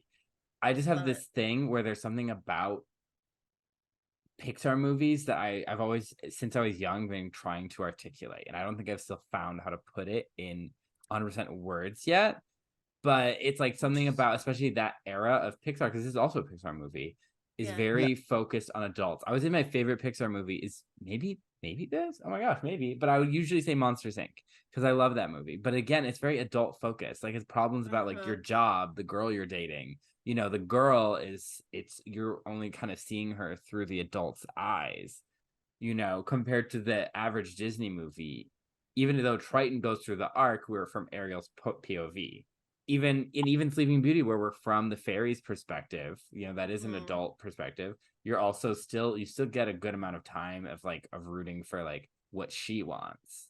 I would also argue that a movie like Inside Out is also from an adult perspective because it's joy, the mature feelings inside her head, the child's head. Yeah. That are like outside of the child, essentially. Like it's not actually Riley's perspective. So yeah, there are a lot of. I'm intrigued because as Disney adds rides and stuff of these characters to the park, they're wildly popular characters, but I am interested in their longevity. Because it's like, you think of how old Snow White is, like older than the word homosexual in the Bible. Like, she's still printed on merch. Like, kids still are like, I fuck with her, And I'm like, will kids fuck with Mike Wazowski in that much time? Maybe they will. Like, I love Mike Wazowski, I don't know. So, but in like, okay, so let's say God, that movie's what, 20 years old? Yeah. So in another 40 years, will people be like, yes, Kitty, Yeah, Sully, Sully. Yeah, the way people still like the way Cinderella is still like a top princess. Like Disney is always like churning out new things nowadays, where it's like, I mean, I think it's like, Snow White was like the girl, the Yeah, prince for like what, 14 years before they come out with the next princess, Cinderella. And then like that yeah, was 15 years until they came out with Sleeping Beauty. Yeah. So kind of had like enough time to kind of root themselves as like, yeah, we are the princesses. yeah. At least, But they more like Disney did because they're just fictional characters made by a corporation. I've met them, so Yeah, yeah. like The just real people. time to kind of establish themselves. Like these are the girls, the princesses. Like these are Yeah, and nowadays it's like princess one, two, three, and four a year coming out. Attention span. Yeah, yeah, Because there's like just there was a lot more time to settle with those characters, but like Luca is, what we say, Encanto came out the same year. yeah, Encanto blew this movie away, unfortunately. Like, I'm not saying yeah, that as an opinion, I mean that as a fact. Like, yeah. people don't Encanto is talk about huge, Luca like the way people talk about Encanto. which is I think unfortunate because I do love Encanto, but I think I think Luca it's is because it's a musical. yeah, it's a musical because I think Luca's a stronger movie just as in terms as a movie. Yeah, I yeah, would agree. Because like the story wants the plot, everything kind of is tight, and Encanto's kind of sprawling in like a yeah, That's really interesting. Like, will these kind of characters stay as rooted relevant. as, yeah, because attention spans, and I guess I mean, unfortunately, I don't think Luca will become sort of a iconic part, and No, that's really sad. it's a great movie. Yeah. yeah. It'll Uh, kind of some of those other like movies Disney has made that didn't make them as much money, but they're still around. yeah, I Yeah. mean, it probably is gonna be similar to like a Hercules, like a Yeah, mid tier, because Hercules isn't a movie that gets a lot of like theme park rides and this and like merch Right. and stuff. Hercules is popular with 90s kids. Yeah. And then kind of it. So this will be popular with like 20s kids. Oh my true. Ouch. gosh. Uh Pandemic kids. Pando babies. Oh, and I guess we never summed up our thoughts on the antagonists. I guess we can just say Hercules Fuck little shit. Ercole. Yeah. I hated him. And honestly, like, when I first saw the movie, I was offended by the Italian caricature. But again, like, he is the antagonist, so I get it. Yeah. But he was kind of unbearable to watch. Like, I did not like any time he was on screen. But he's a perfect villain for this story. I think we all know someone like him in some Yeah. degree in real Yeah. life. The minute I saw like the boat shoes, like driving the Vespa, I was already like, oh, this guy is a piece of work. Sucks. Yeah. Like little sweater around the shoulders. Like I'm ready to hate this guy. Yeah, so I guess our themes are we have I mean, friendship is obviously the main one. Friendship and the kind of like be yourself. Mhm. And like kind of the queer theming, like the outing, the like fear of the other that's Mhm. kind of inside all of us, straight, gay, whatever, like that kind of like, oh, there's something wrong with me. And if only people knew, they would hate me. Well, and also, I think, like, to kind of touch on what's going on with corporations pulling Yeah, their LGBT pride stuff for June, companies and people walking back on being pro progressive. pride Yeah, pro pride. Yeah. to appease a minority of people who are hate mongers. Uh this kind of really like illustrates that in a way that, like, okay, but if you see them as people and not the monsters you think they are, it's very easy to realize, like, oh, they're just people, they're not Yeah. harming us, they're, they deserve a respect. And like that whole village that's kind of rallying around Mhm. Ercole at that small moment, and then the ally, the dad, who loves his gay sons, Slay. he comes over, he's like, no, they're Alberto and Luca. and like reminds them that like, oh, they're just kids. It's fine. Yeah. Like, let them be who they are. So like Yeah. it is really crazily illustrating that very simple point that just see people as people. And it's, I mean, wow, how long till this movie gets banned? But like I think, but that's telling because when you talk about othering, I think that's why there's so much of a focus in hate mongers on trans people. They're trying to take down all the community, but they're going for trans people because you're less likely to personally know a trans person. You used to be able to say that about gay people. Now almost everyone has a gay cousin, son, daughter, coworker, friend, classmate.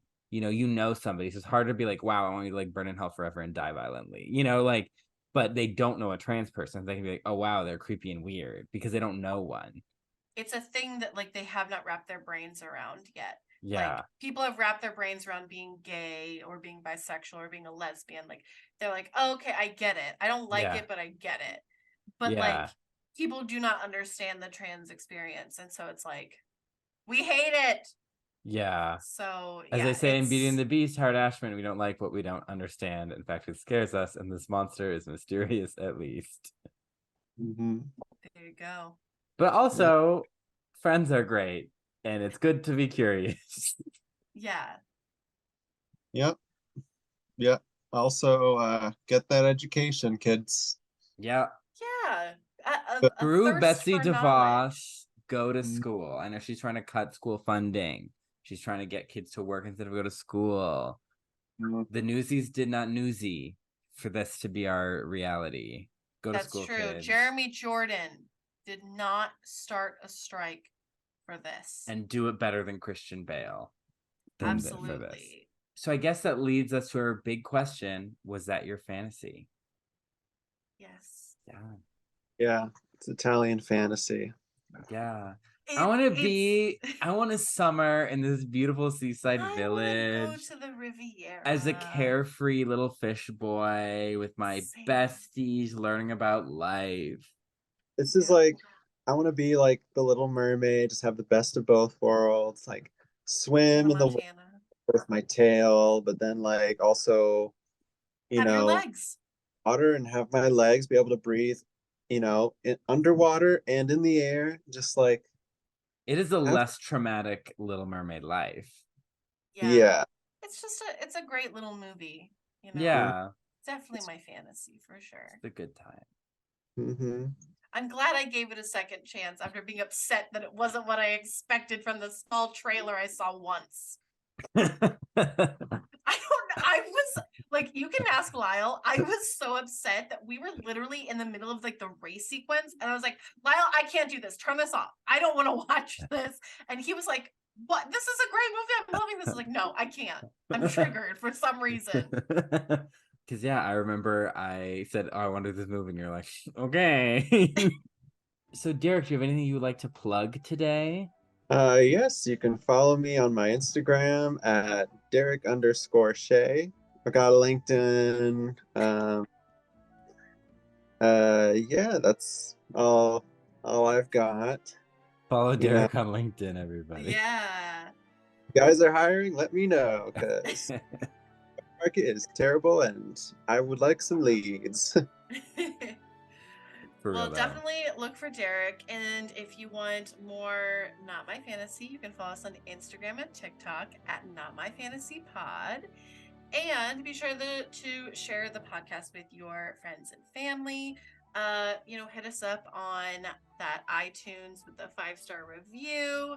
Again, we will be reading those soon. So let's get a couple more people to tell us how much they love us.